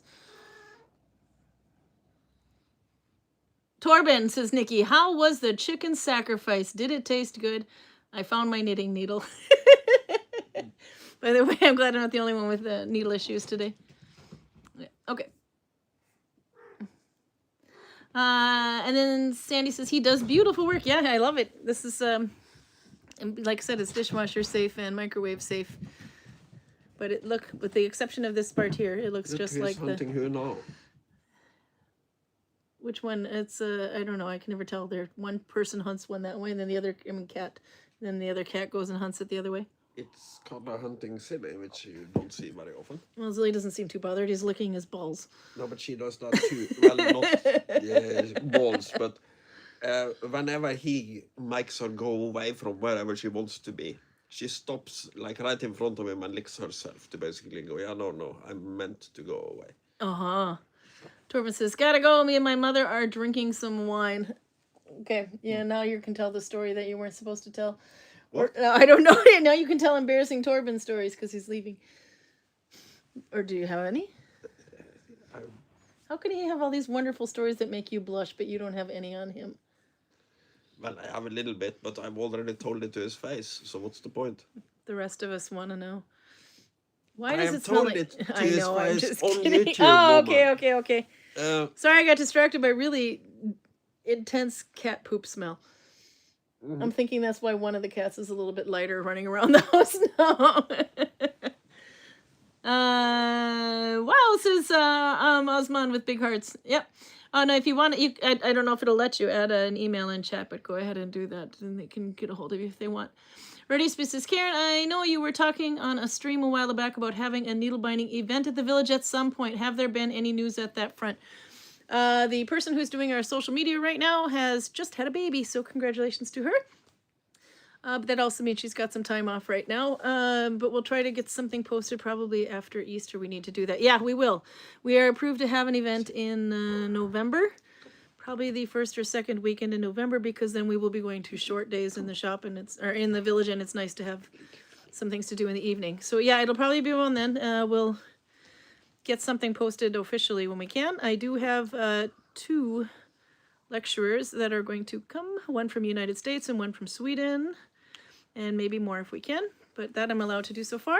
We will have, the idea is that during opening hours, which will be from 10:30 to 2 at that time of year, we will have historical needle binding around in the village, so people can bring the stuff that they make. The Vikings in the houses can bring their needle binding and things that they make and sell and whatever and talk about it. But it needs to be, more on the Viking side of thing. But after 2 o'clock, when they were closed for regular tourists, the regular day, then we can move into a warmer hall and we can bring out the modern needle binding things. For example, a book. Books, you can bring your yarn stash and have a yarn swap. You can we can show things like a sweater, for example, which would be not quite something that you would find. That would be a far stretch in the in the Viking Age. Needle binding in general is really hard to find in Viking Age Scandinavia, and it's being dated back and forth a bit, so it's always a little, yeah. Anyway, so we'll have the modern stuff then, but that's also when we'll have the lectures and things between then until 6 o'clock, and then we will also have the restaurant has a kitchen in the village. We'll be able to serve some sort of a one-dish stew or soup or something, and coffee. Let's see what else we'll have. Also in the hall and later in the day, then we can also have it set up with a screen for the people holding lectures. But yeah, that would be people making needles. Runa has actually just asked me about that today. Are we going to have one? Yeah, no, we will. It's just, I think we're waiting till after Easter to post it or something. I don't know. I have to talk to the one who just had a baby, so she's probably not interested in having a conversation with me right now about it, but we will get it done. But yeah, so if they make needle binding needles, anything needle binding related, they can do. So Runa's going to be making a bunch of needles for it in horn and bone and antler, and of course wood. But yeah, people can sell their patterns, for example, or books or things they made. Spinning kind of works into it a bit, so we might have a little bit of that. People who make yarn and plant dye their own yarn can bring that as well. But I do like the idea of a yarn swap, because some of us have a stash and a half. That's nothing compared to what I actually have.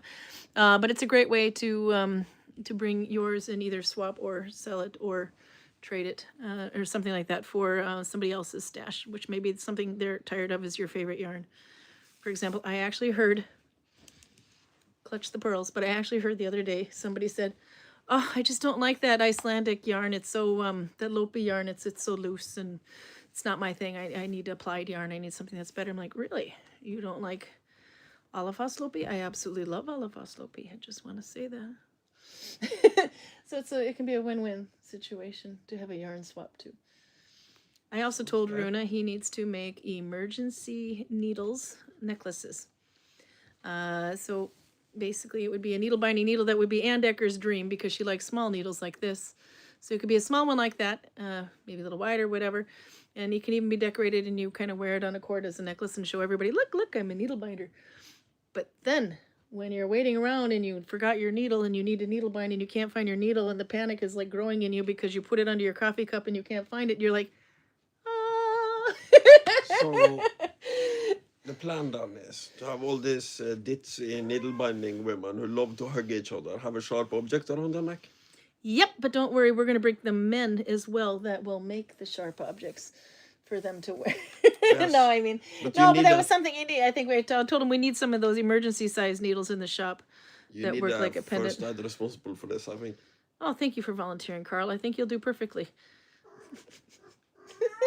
My idea of first aid is drink a beer and call me in the morning. Help, help, a cat fell in my lap while I was trying to needle bind. Come save me, Karl, save me. What am I supposed to do about it? I don't know, get in the way. Blow on their lap to make it feel better? Yeah. No. Anyway, and another thing we did decide we might have to do, because yes, you have poor Karl. What are we gonna do? We're gonna have some sort of man parking. So maybe we put you over in a corner with a Warhammer table. Or in another room or something in another building, and you guys can go and play Warhammer while the rest of us needlebind. You do understand that Warhammer is a two-player game, right? Well, maybe you need more than one table. Limited, Maybe you could just sit there and paint your figures quietly while the wives shop. I can do almost anything quietly while you shop. This is true. As long as I don't have to stand right behind you with my credit card in my hand, I'm perfectly fine. Did you see what I shared to Facebook a couple days ago? How to catch a crocheter, but in this case you could say a needle binder or a yarn addict. How to kidnap one. And it's a little video where this girl's watching. The audio is kind of stupid, but the logic in it is great. She's like, ooh, skein of yarn, and it's not cheap yarn. It's a really nice hank of yarn. And then she's like, oh, this is wonderful. Why would somebody just leave this on the ground here? And she walks a few more steps. Oh, look, there's another one, and picks it up. And then all of a sudden, in the back seat of a car with the door wide open, she sees Malabrigo Rasta yarn sitting in the back seat. And she's like, oh, wow, look at this one. Sits down and takes a closer look, and then wham, the door shuts and somebody takes off with her. So that is how No, you totally would work. It would totally work. You don't even have to do it that complicated. You just take your ordinary white kidnapping van and write free yarn on the side. That would work. I want to see the yarn though, but I mean Malabrigo, I mean, geez, I don't care whose car it is. You want to see all sorts of yarn, woman. Yeah, but the Malabrigo yarn is amazing. It's the good stuff. I think I might have probably screwed up my loop order. No, I didn't. I did it right. I'm good. Okay, catching up on chat. But yeah, we will definitely be having one. Osman says, missing Norway. Hope I can come again. It's starting to get light out. You have to come again. It would be wonderful to have you here. Osman, he was here in July last year or the year before. I think it might be. Oh, it's almost, yeah. Nope, time for you to come back. Peruta says, fucking hell, another baby in the village. Is there something in the water? Yes, there is. I don't know what it is, but I am not drinking it. No. There he goes. That is now ready to fall on Karl. Look at him up there, just excited. Let's see. Lying in wait. And then, oop, there, sorry. Karl is just waiting. Yeah. Don't worry. Your ocarinas are out of the way. But yeah, no, we had 3 girls that were pregnant last year. Let's see, Adita and Susan and Eloise were all pregnant, and then we had 2 babies that were recently born. Lena Elizabeth and Rosemarie had their baby. Oh no, there was another one that was pregnant. She popped somewhere before Christmas. That was Ronya. It's a whole new batch of babies that are coming. I'm just waiting for him to jump down on you. But will he land here or will he land here? When you gesticulate, you are attracting him. I should probably not do that. He's looking away. He doesn't care. He's watching everything from up there in his good view. But yeah, no, there's quite a few actually. I think we've got maybe 4 babies in the village now. Adita had her baby too.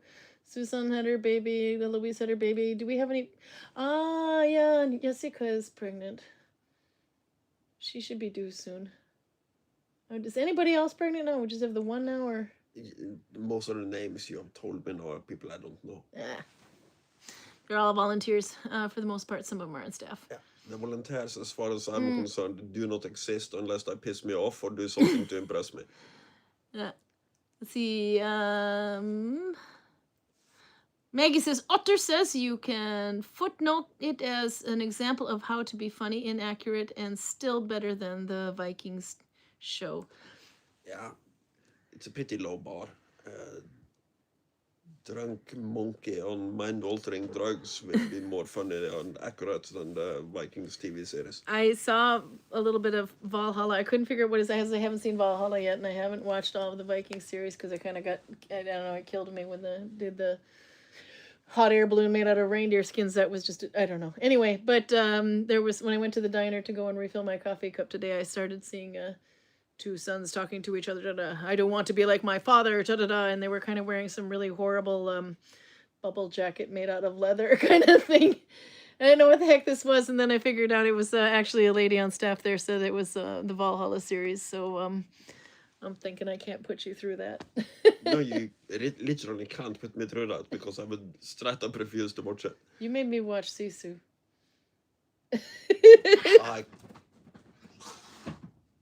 Karl found Fuzzy. Fuzzy's no longer happy in his little spot over there. And you're Gambison. Okay, let's see. Or Robert said, or is that an embarrassing Torben stories involving embarrassing Karl moments too? Oh, there's definitely got to be some of those. Torben's likes to bait Karl in the chat. Maybe when Peruda goes, the water will do something magical. Did you want to have a baby, Peruda? Come and drink the water. I don't know what the hell it is, but everyone was getting pregnant. I don't think there has been any changes to the water. And no, it's... for the last 8 years or so, we haven't had this issue. So I don't think it's the water. No, I think it's... but maybe they're synced. There is some other outside influence working in on this woman. Okay.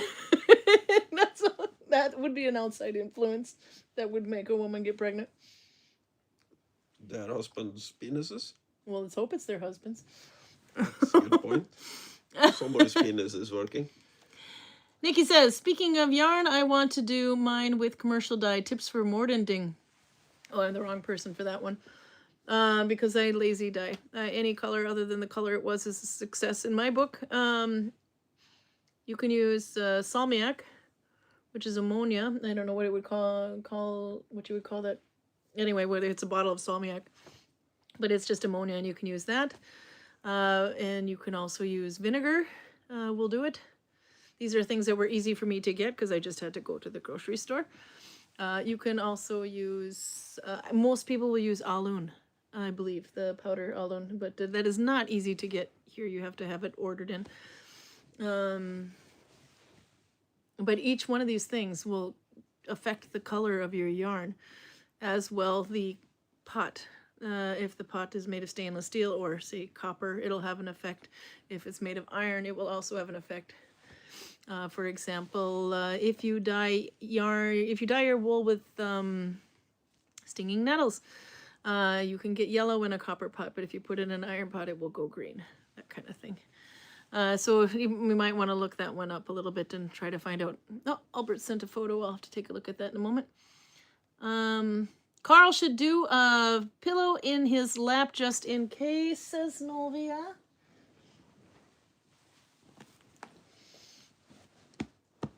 Okay.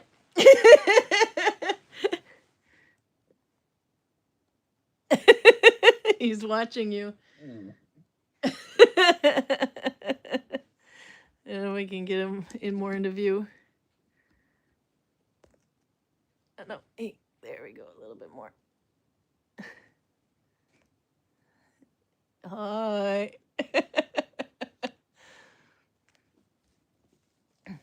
You ready, Karl? Ready for what? Okay. Let's see. There was some more in here. Rodisby says, I've actually been meaning to make a needle necklace. Ha ha ha. See?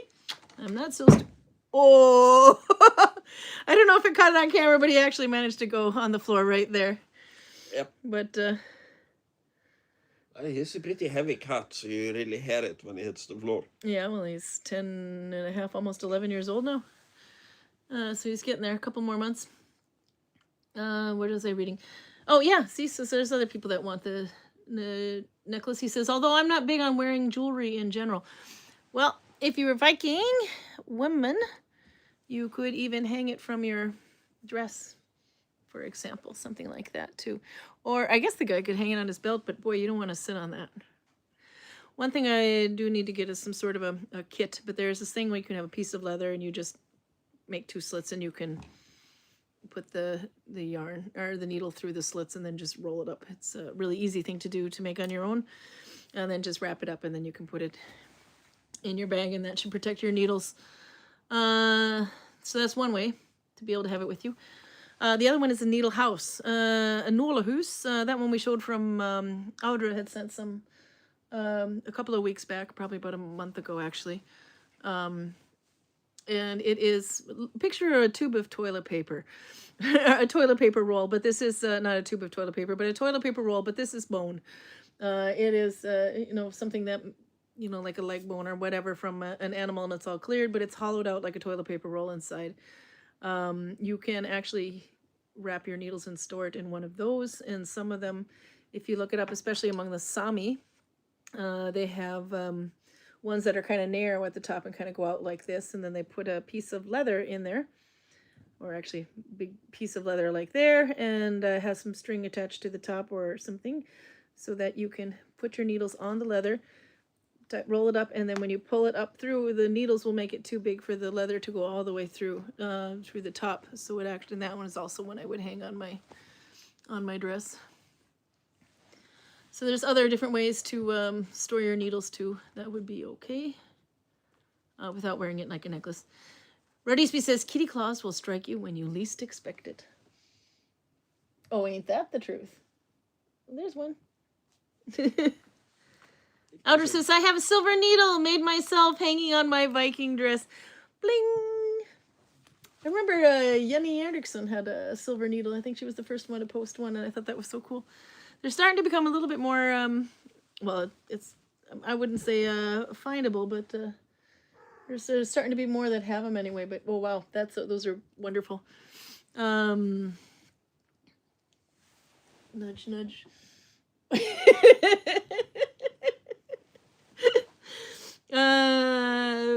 Prudence says, I love children. I even work with them, but I have zero desire to produce myself. Bit late for it anyway.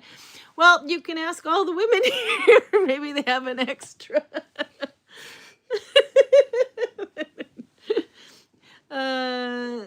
Let's see. Albert says, I sent my collection, Karen. Again, it's not even all of it as, oops, sorry, I hit a button there. All of it as some of mine are at my parents' place. Let's see. We'll go to the next picture. Yeah, I have the right picture. Okay. Oop, there and turning. Ah, it's me. There it is. Oops, sorry, I'm burping. What do you think, Carl? Are we impressed? Now, he says if you're not impressed, there's more at his parents' house. How the hell do you expect me to see it? Through your phone and the computer screen? Why the heck over there? I need to zoom. Okay, we have one called... I gotta see what I can't really see what they are, but you would recognize these before me. I have to bring this closer to Carl here. There we go. Can you see him now?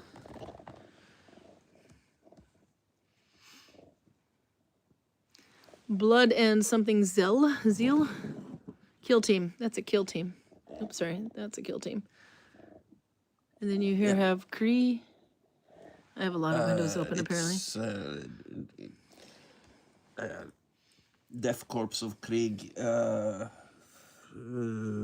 Combat Patrol, I assume. Blood and Seal, I think that's 2 kill teams on the book. But I'm not sure which two. Yeah. Do you see anything you need? Look at this thing. By the way, I Terrain zoomed, piece so... of some sort. Yeah, he's got more up there too. And that one looks cool. I think you need these. You're gonna have some painting to do. Well, those are Imperial. What is this Knights. one? I don't need those. I can't zoom anymore, but it looks like the thermic or something plasma.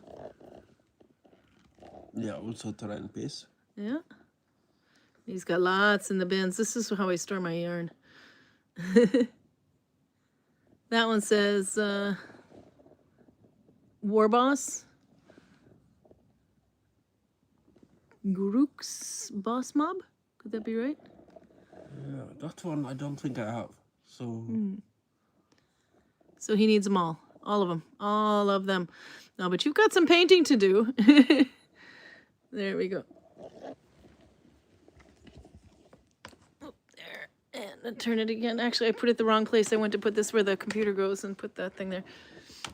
We're running a little bit on overtime soon. No, yeah, we're almost done. They're okay. Albert says these 2 plastic tubs also have boxes in them. Yeah, that sounds about my yarn. You can catch up to me. The yarn has yarn in them in the tubs and I have everywhere. Nikki says, mine keeps saying how annoying it is not to have a sibling, but it's too late to make another, and I like sleep. Sleep is a good thing. No, mine are 17 now. I'm definitely out of, but mine were a product of science, actually. My kids are in vitro. Because apparently I broke a mirror and we had 7 years of bad luck. Not him and I, but my ex and I. So we went through 3 attempts of artificial insemination and 3 attempts of in vitro fertilization after, of course, as well, a year of fertility drugs and all this other stuff, and it didn't work. Even acupuncture. But we did. The very last attempt that we have in Norway that we could do, before then you have to start, you don't get the assisted payments on it. You have to do it all on your own at that point. The very last attempt worked, and because I was over the age of 35, I could have 2 eggs put in, or maybe it was over 33. Anyway, so I could have 2 eggs put in. So did this every time, and then the last one, it was like, yay, it finally worked. How many are in there? And there were 2. And they both stuck around, so yay! And I was able to have all those attempts all over again if I wanted to have more. I think we're done. I'm very happy with the 2 that I got. So yes, my 2 kids who say I'm a product of science. Yes, but you were ordered. I wanted you, so we wanted them so badly. So they're quite fun and very happy. Let's see. That had to be challenging. Yeah, it was not easy at the time, especially because there's no reason for it. Everything checks out fine with them. Everything checked out fine with me. Just bad luck. So that was probably the most frustrating part, but they're definitely worth every effort that we took. So I think the hardest part about it was taking all the hormones, though, because I was, in my opinion, but you'll have to ask my ex-husband, I think I was more hormonal before I got pregnant on those drugs than I was when I was pregnant. Don't know. I have teen grandkids already, says Sandy. Ah! No, see, I could be a grandma, but it took me a lot longer to make them.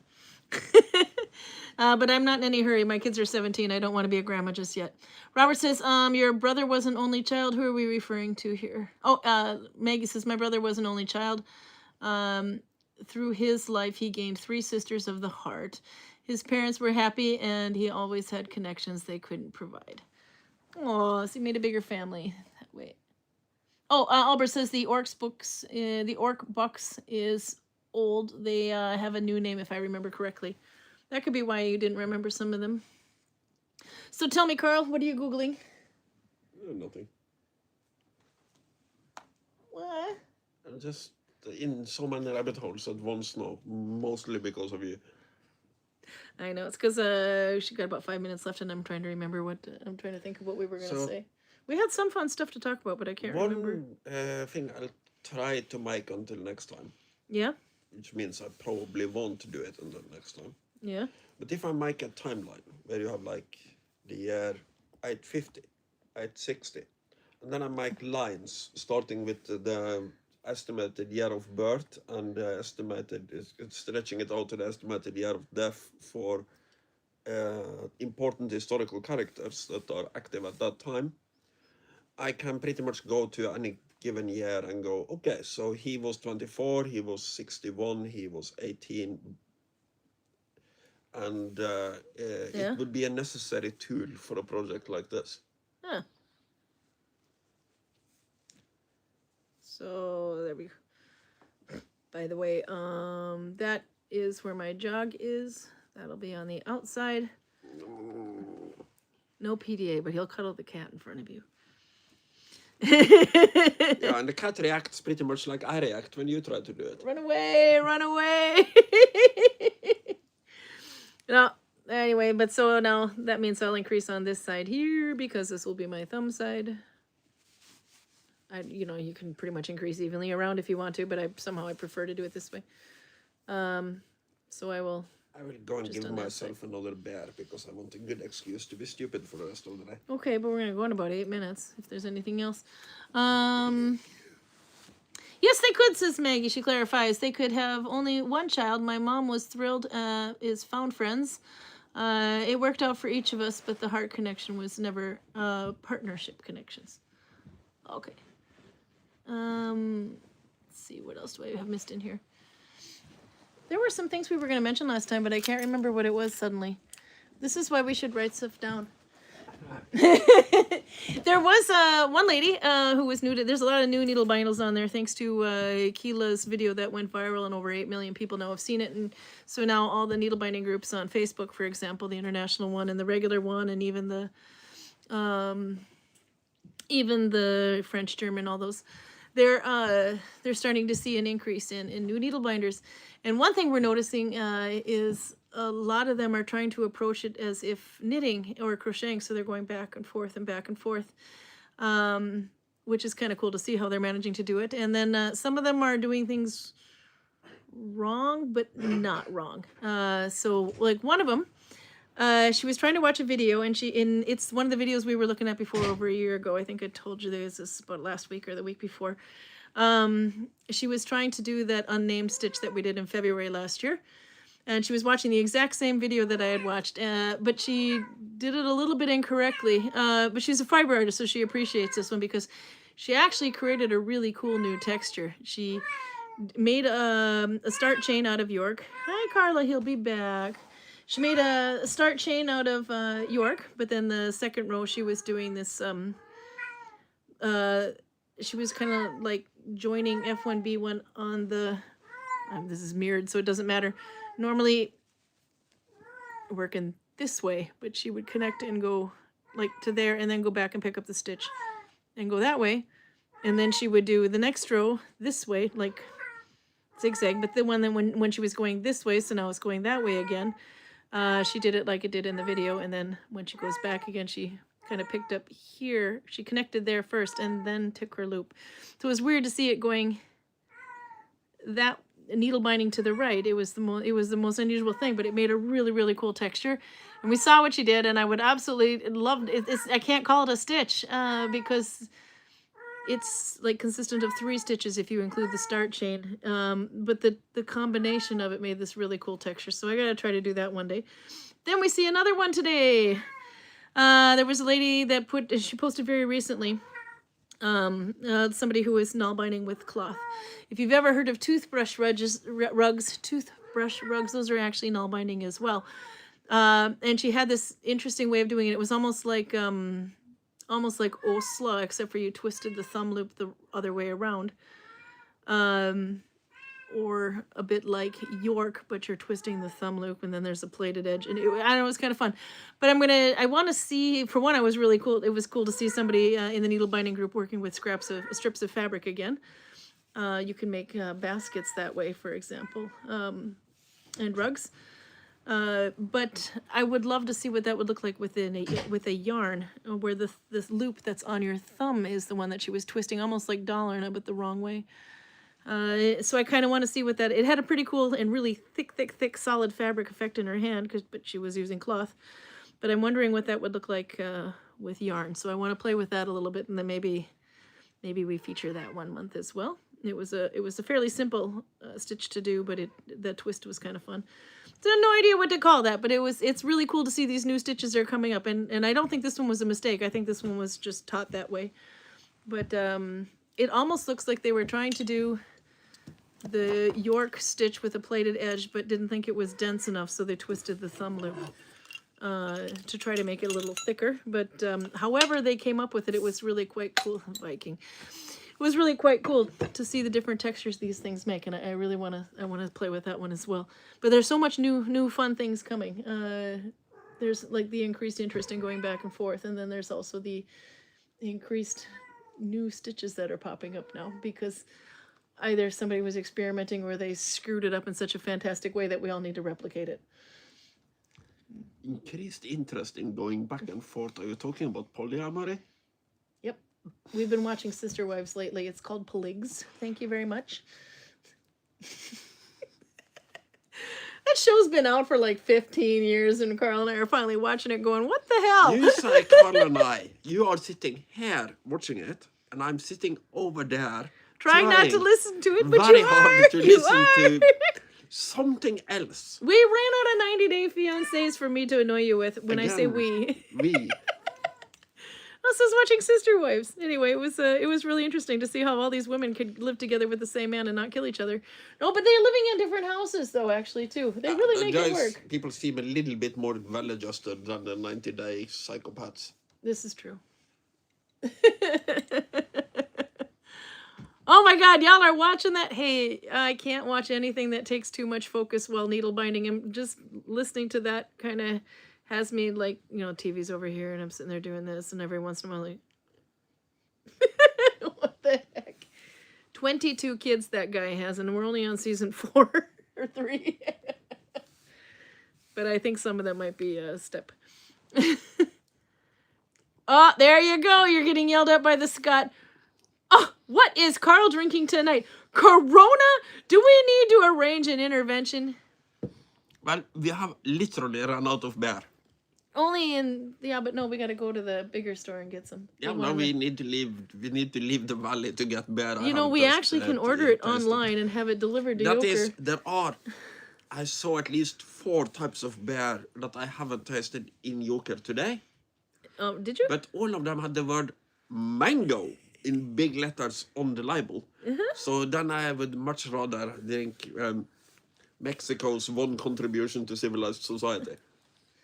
You know what the Americans say about that, right? It's a bunch of Mexicans standing in a river with a bottle in their hand going, Americans need more beer. Yes, but I would assume that's preferable to either A, being in a cartel, or B, swimming over the Rio Grande. I did tell you earlier, but I didn't tell them. The first time I came to Norway, when I first came to, Sweden, actually, because I started going to Sweden before I went to even Norway. Norway was an accident. But I was 21 years old. I could actually you could drink earlier than that over here, but I didn't want to overdo it. I didn't know my limitations as to how much I could drink and not drink before getting sick. So I went with something familiar, and I just I'll take a Corona. But yeah, I agree with you. You have to have a squeeze of lime in that thing. And the biggest mistake, because this is in Borås, Sweden. Radisby knows what that is. It's basically the textile capital of Sweden. I didn't know that at the time, but that's just where my friend lived. Anyway, but it's not so boring. I like it. But they're not used to seeing Americans there because it's not a very touristy city. At least they were. It wasn't 30 years ago, a little over 30 years ago. Anyway, but I sit down, I order a Corona with my friends, and I'm having this, and everyone's like, first they bring me a Corona, it's got like a firework thing in it, or a sparkler or something, and I'm like, and they're like, look at this, and then my friends are like, oh, that's really. And I said, don't they do this all the time when they serve Corona? This is a bit of an overkill. And he said, no, I've never seen them do that before. So they were super excited to see American there. But not only that, but then all of his friends were like, we need to buy her a beer.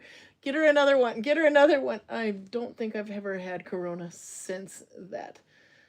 Because, I liked it, but it wasn't my favorite. I just got it because it was a weak-ass beer that wouldn't knock me off my... Oh, it's not weak. It's typical beer strength. It's 4.5%. Yeah, it is. That's probably why I don't remember the rest of the evening. It's just that it's almost like a wine, where particularly with the lime in it. It is so comically easy to drink that I do understand the recycled Mexican water parallel. But before I kind of developed a taste for beer, this is the beer I drank. Yeah. This and the Hansa Pils. Yeah, that one was pretty... So Hansa Pils is kind of my standard for what beer should taste. Your father liked Hansa. Yeah. Because it was the local brewery. Back in the day, that was the only thing available. Yeah. Local in a wide sense, because it's Bergen, but it's still kind of Western Norway. I forgot to increase. So, people are generally in Norway kind of loyal to the local big brewery. They used to be. But now you have all these microbreweries, like Voss and Ager and all of these. Mm-hmm. So we are living in very good times when it comes to beer. Oh yeah, the beer started to come back big time in the 90s. The problem is that we are dealing with Norway, which considers beer to be like mildly radioactive or something. So they are trying to put as many barriers in the way of a consumer buying alcohol as humanly possible. Okay. My absolute personal favorite, and please tell me if any other country in the world has this, because it is so stupid. We cannot buy alcohol in the grocery store on the election day. Yeah. Because I think what I think would happen is that we would just get drunk and vote for silly things. And then we would end up with a completely silly country because Who everybody would vote for something silly? It's like... It's not like my political opinions change when I'm drunk. I wouldn't all of a sudden go, okay, finally, I'm drunk enough to vote for exactly the opposite of what I want. So let's do that. It's maybe you'd be more easily manipulated into voting the way somebody else wants you to. And then not show up for election. Or maybe they think we would start fist fights with our political opponents because we're not drunk enough to do that, I guess. Yeah. But obviously, they're not saying that we can't drink. They're just telling us that we have to buy the alcohol the day before.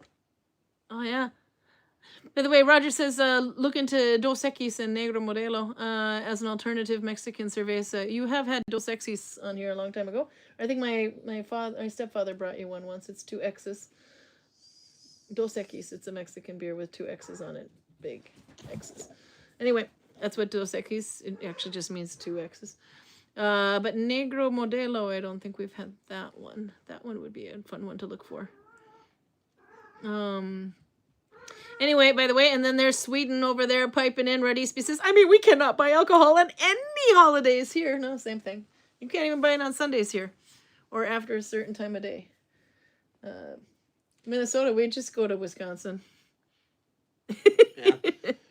Yeah, I remember there was some American states have what they call, is it blue laws? Yeah. That you can't sell alcohol on Sundays. But Yeah.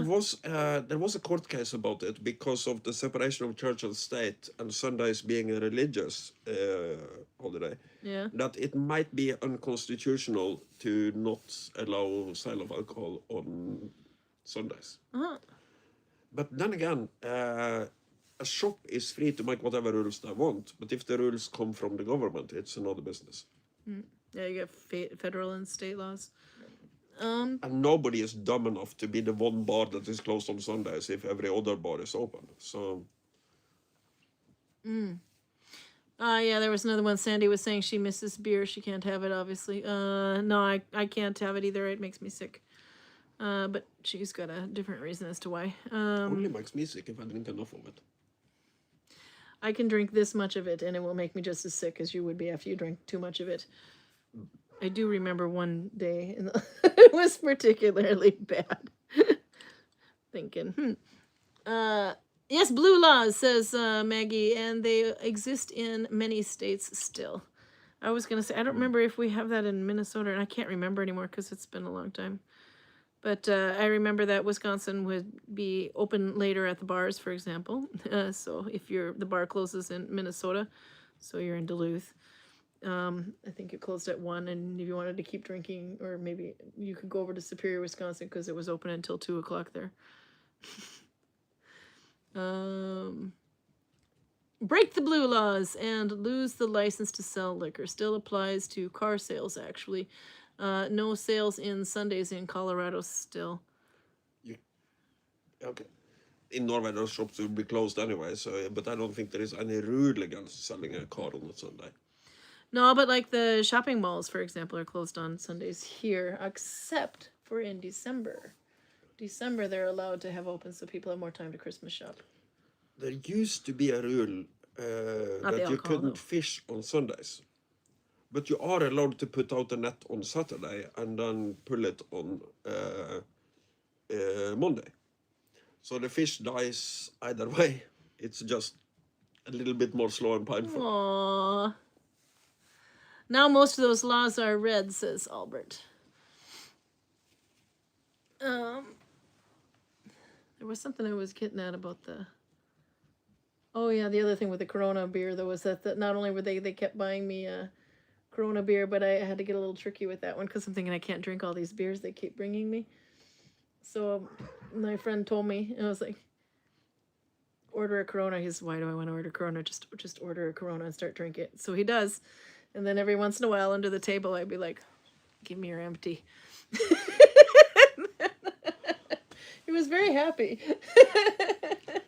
Yeah, no, but that is one of the things that are true for both Swedes and Norwegians. Yeah. They will never say no to alcohol. Nope. But Tommy understood as soon as I told him what I was doing. I was like... But not quite as bad as the Polish, but pretty bad. So when I end up with mango bear, I usually find some Polish coworker to give it to. Last time it was the Swedish one, Isak. He would drink anything. As long as he didn't have to pay for it. I miss him, by the way. That was the guy with the brittle bones. Yeah, no, I miss him too. Yeah. He was...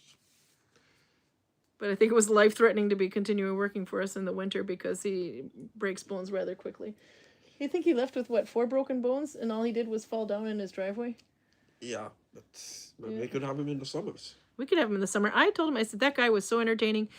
He would be worth paying him to just sit by the fire and talk to people, because he would talk to anything that moved, and he was hilarious.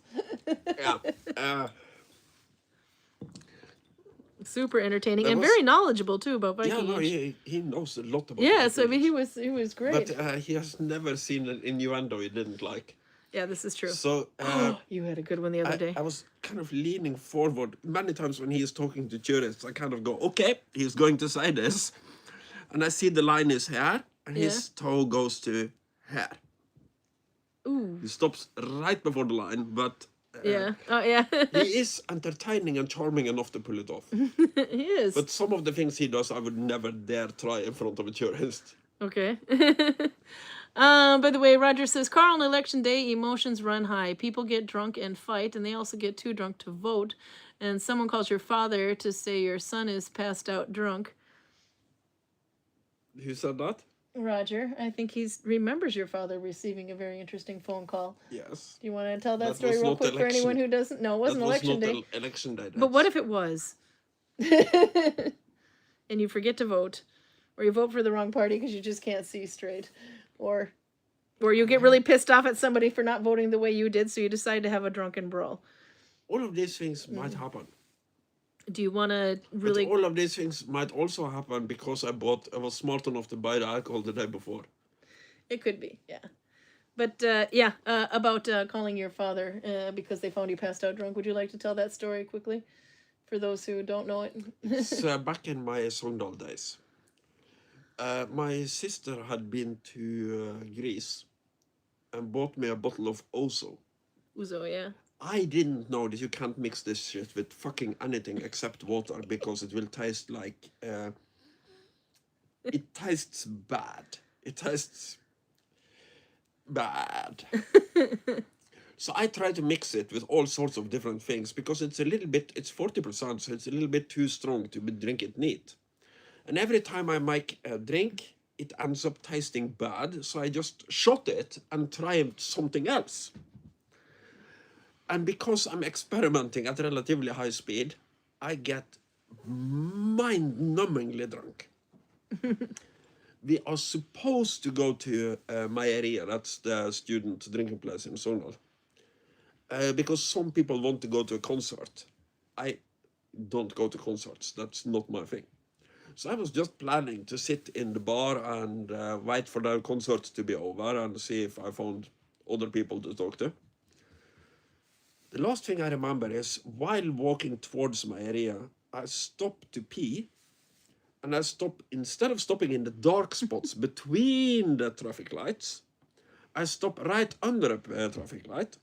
And instead of peeing into the ditch, I'm peeing into the road. And that's the last thing I remember. Then I wake up. I feel fine for about 30 seconds, and then I start to sweat, and my head starts to pound, and I'm going into the kitchen and resting my head against the cabinet over the sink and drinking glass after glass of water. Then my phone starts to ring, and I take my phone from my inside pocket, and I find a concert ticket. It's like, what the fuck? I was on a concert? I don't do that. And then I answer the phone, and it's my father. And he asks, okay, were you drunk last night? And I go, okay, I don't need to tell him the whole story. So I say, yeah, no, I had something to drink, but I wasn't that drunk. And he says, really no. This doesn't correspond with my notes. Because I got a phone call in the middle of the night by some girls who asked, do you have a really skinny son? Because we have found this guy and he can't talk. And you were saved on his phone under Daddy. So I told them approximately where you lived, and they got you a taxi and drove you home. And I go, oh, fuck. Because I woke up in my own bed, and I was undressed. So these here girls, and I still have no fucking clue who they were, have managed to get me home. They have probably not just put me inside the door, locked, and walked away and gone, okay, bye-bye, hope you survive. So I think they actually literally put me to bed. So I had trouble. Every time I saw a woman looking at me in Sogndal for the next couple of months, I just turned away and walked in the opposite direction because I have no idea who this was. So there you have the door. And Sandy wants to know, you threw up a lot, right? No. Really? No. Probably should have. Probably yes, but no. Or maybe you didn't, you just don't remember it. Well, it usually leaves physical evidence. Yeah, but you weren't exactly in the same place you last remembered. No, but You could have left physical evidence along the way. that is theoretically possible. But then I was had enough brain capacity to point my head in a harmless direction instead of throwing up all over myself. And I think I would have noticed if I did, but no sign of that. Just enormously splitting headache and serious confusion about what in the hell I was doing that day. Apparently, I talked to some of my friends afterwards, and they said that, yeah, no, I was sober enough to buy the ticket and get into the concert. Yeah. But I was only in for like 3 minutes before the bouncers found me and just threw me back out again. I think the worst one I ever got at is I was going to see They Might Be Giants, by the way. If you know that one, if you ever know the TV show The Big Bang Theory, the guys who sing the soundtrack to that, or anyway, the background music or whatever, as They Might Be Giants. And they were from Minneapolis. They were coming to play in Duluth. I was super excited. Went to go see it, but there was this other band playing before, and they were okay, but I just kind of sat and drank my beer out of boredom, and I didn't realize how fast I was drinking it. And then They Might Be Giants came on. I was like, yay, I'm gonna... But I was literally having a hard time staying awake, and I couldn't... And it's like, okay, no, I gotta go home because I don't think I'll be able to make it otherwise. Luckily, walking distance.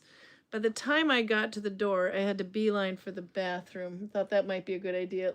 Lost everything, and then I started to walk home, and about at the end of the block, I realized I'm wide awake now. So I turned around and came back, and my friend said, wow, that is the biggest 360 I've ever seen. And that's, I don't know, but I don't think I've ever had much more than that. Because No, I have 2 rules that I basically live by when it comes to drinking. If I get angry, stop drinking immediately and go home. And the second one is a little bit special, and it might be specific for me. yeah. But if I go to the toilet and I feel an intense need to talk to the mirror, to my mirror image, then that's also a sign that I've had way too much and it's time to go home. Can we film it next time you do that? I want to hear what you're talking about. What would you have to say to yourself? An enormous amount of incoherent bullshit, in my experience, when I'm too drunk. And Do you ever like flirt with the mirror? Hey, you look pretty good. I don't find myself attractive. You come here often? So generally, I'm just trying to do it? plan with myself. And it is so dumb because I'm doing it out loud while staring into my own eyes in the mirror. So if I even feel the need to do that, I stop look drinking and familiar. go home. That makes so much fun. Seriously, okay. Put yourself in his shoes. Okay, you've had too much and you're talking to yourself in the mirror. What would that conversation look like? Have you tried needle binding before? You look like you might know how to do that. I can needle bind too, you know. How come you're agreeing with me all the time? Don't know. Flirt with the mirror. I want to see what that would look like. Go ahead, Karl. This is the mirror. You can see yourself into it. I just have a told little you, flirt. woman, Have I a little. wouldn't flirt with the mirror. No, but I because want to see what it looks like if you do flirt. Let's see. Karl, pick up lines. Come on. Pick up line in the mirror. There you go. This might sound odd, Not to me, since I to might you. have a slight touch of narcissism, Yeah. but I do not find myself attractive. Okay, so flirting would be like, I wouldn't mind if you had a little bit more weight on those cheeks of yours and, a little bit less gray. Maybe you could trim the eyebrow. You're kind of old. That's not going to work. And then maybe like, you're a little puffier than I last remember. Yeah, these are not things I would No, talk this to is not myself about. No. Go ahead. Go up there and see. Hey, how you doing? Pickup lines, by the way. Woman, Tell me a good pickup line. I want to hear it. nice shoes, wanna fuck? Does that work? Probably, at some point. Ever? Hey, you in the mirror, says Maggie. You look like shit. Stop now and go drink a lot of water. Redisby says, I guess that means you're straight, Karl. Laugh out loud. That's a good point. Roger says, when drunk, I've looked in the mirror and gave myself good advice. Did you remember it, though? I don't know if I would be able to do. That's what I try to do, too. It's just that the advice is mostly insane because when I'm drunk enough to actually talk to the mirror, Yeah. I really shouldn't be giving anybody advice about anything. Yeah. Didn't you have a friend that used to kind of use that same pickup line you just did? Like to everyone, and then every once in a while it would work? No, he didn't use the nice shoes part. And it actually works sometimes. What he said, and I can't really accredit this, but what he said is that if you walk up to a random woman and say, "Hey, wanna fuck?" it will work in 1 of 10 attempts. So we basically call him out on it and say that's bullshit. It is theoretically possible that it would work, but if you do it on 10 women here, you won't manage to land one. I don't know, there's a lot of pregnant women around. And then we talked to him the next day and he said, yeah, no, I managed on number 6. Yeah. But the first 5, I got slapped in the face, I got punched by boyfriends, so it wasn't fun at all. Sandy says, hey, you flirt like I do. Like, hey, that's cute. Wanna fuck? And then you have Maggie saying, accurately, that was the same conversation with Mirror me trying to drive home in a cast in heavy winds. It was much harder than it should have been, and it took it all out of me. Albert says, my first time drinking, I had a drink that was party mix. I think vodka, tequila, and some other stuff, and from another party mixed with raw soft, which is concentrated juice. I can't have that soft flavor anymore. He can't have that concentrate anymore. Yeah, no, Psychosomatic. I am kind of with you there. I am too, actually, yeah. I used to have a girlfriend who used to mix Guinness. She lives in the north of Norway now, probably. Concentrated Solberg soft. This is a horrible concoction. Yeah. It makes her extremely happy for about 1 hour, and then it makes her a broken wreck for about a day afterwards. And that's 1 Guinness.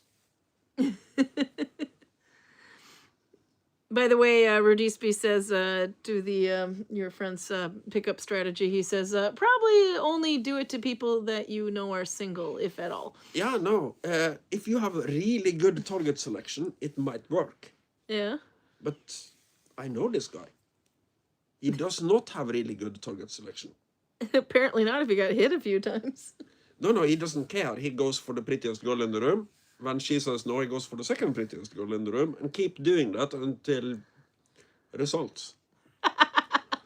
Here's Roger trying his Norwegian, by the way.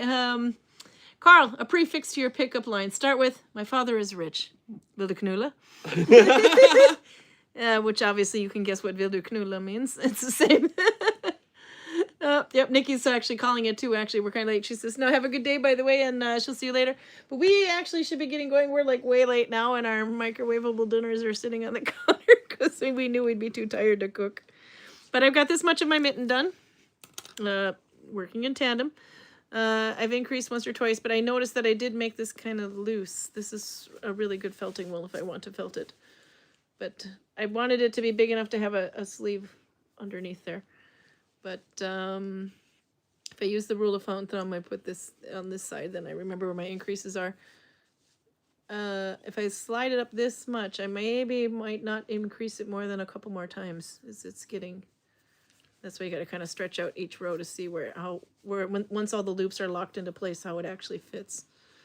So for this one, I don't think I'm going to be increasing all the way up. I think I'll only be increasing 1 or 2 more times, and then that'll be it. It'll be a spacious mitten. But so I was going to try to be this far for this week, but I'm not. So I will try to be this far for next week. Yeah, and as long-time viewers probably have noticed, this one has been in her nice cat mode for this Sunday. And she has also been like that for a couple of days. So next YouTube, you're going to have screaming cat, and more screaming cat, if I know her correctly. Enough to scare the glasses right off my face. Good night, Nikki. Roger said, Rodisby says to Roger, sure, what's your dad's number? Anyway, but we should go. So next week, it'll probably be at 7 o'clock as well, but we should have a little bit more light. Because That we won't. depends. When do we go back to? On the summertime? 26th, and today is the 14th. So we still have another 7, it's more than 7 days. So next week will be before the clocks change. But the week after that, we will have changed the clocks. So, right before Easter, anyway. It would be nice to film in the village on Easter, but we'll see what that looks like. Anyway, but yeah, okay. Maybe if you start earlier, you could do it a little bit in work hours. We could, but I can't do it in the car ride home. It'll cut link. And I get it, but if you say start at 5 o'clock and you send them till 6. Yeah, but I work till 6, so I can't. That's what I'm saying, in Yeah. work hours. Yeah, but I can't film it. I can't do that. But I'd have to be. Well, you can do one of two things. You can either go on your timesheet and say, okay, I stopped at 5 today. Or you can go to Toril and say, hey, I'm doing massive promotion for your Viking village here, woman. With my 2,000 followers. Yeah, I'm promoting it hard to 2,000 followers. Facebook says I'm a digital creator now, so you have to respect my fame. Will you respect my authority as a content creator and pay me for 1 Facebook hour says of I'm a YouTube? content creator, so therefore I can do.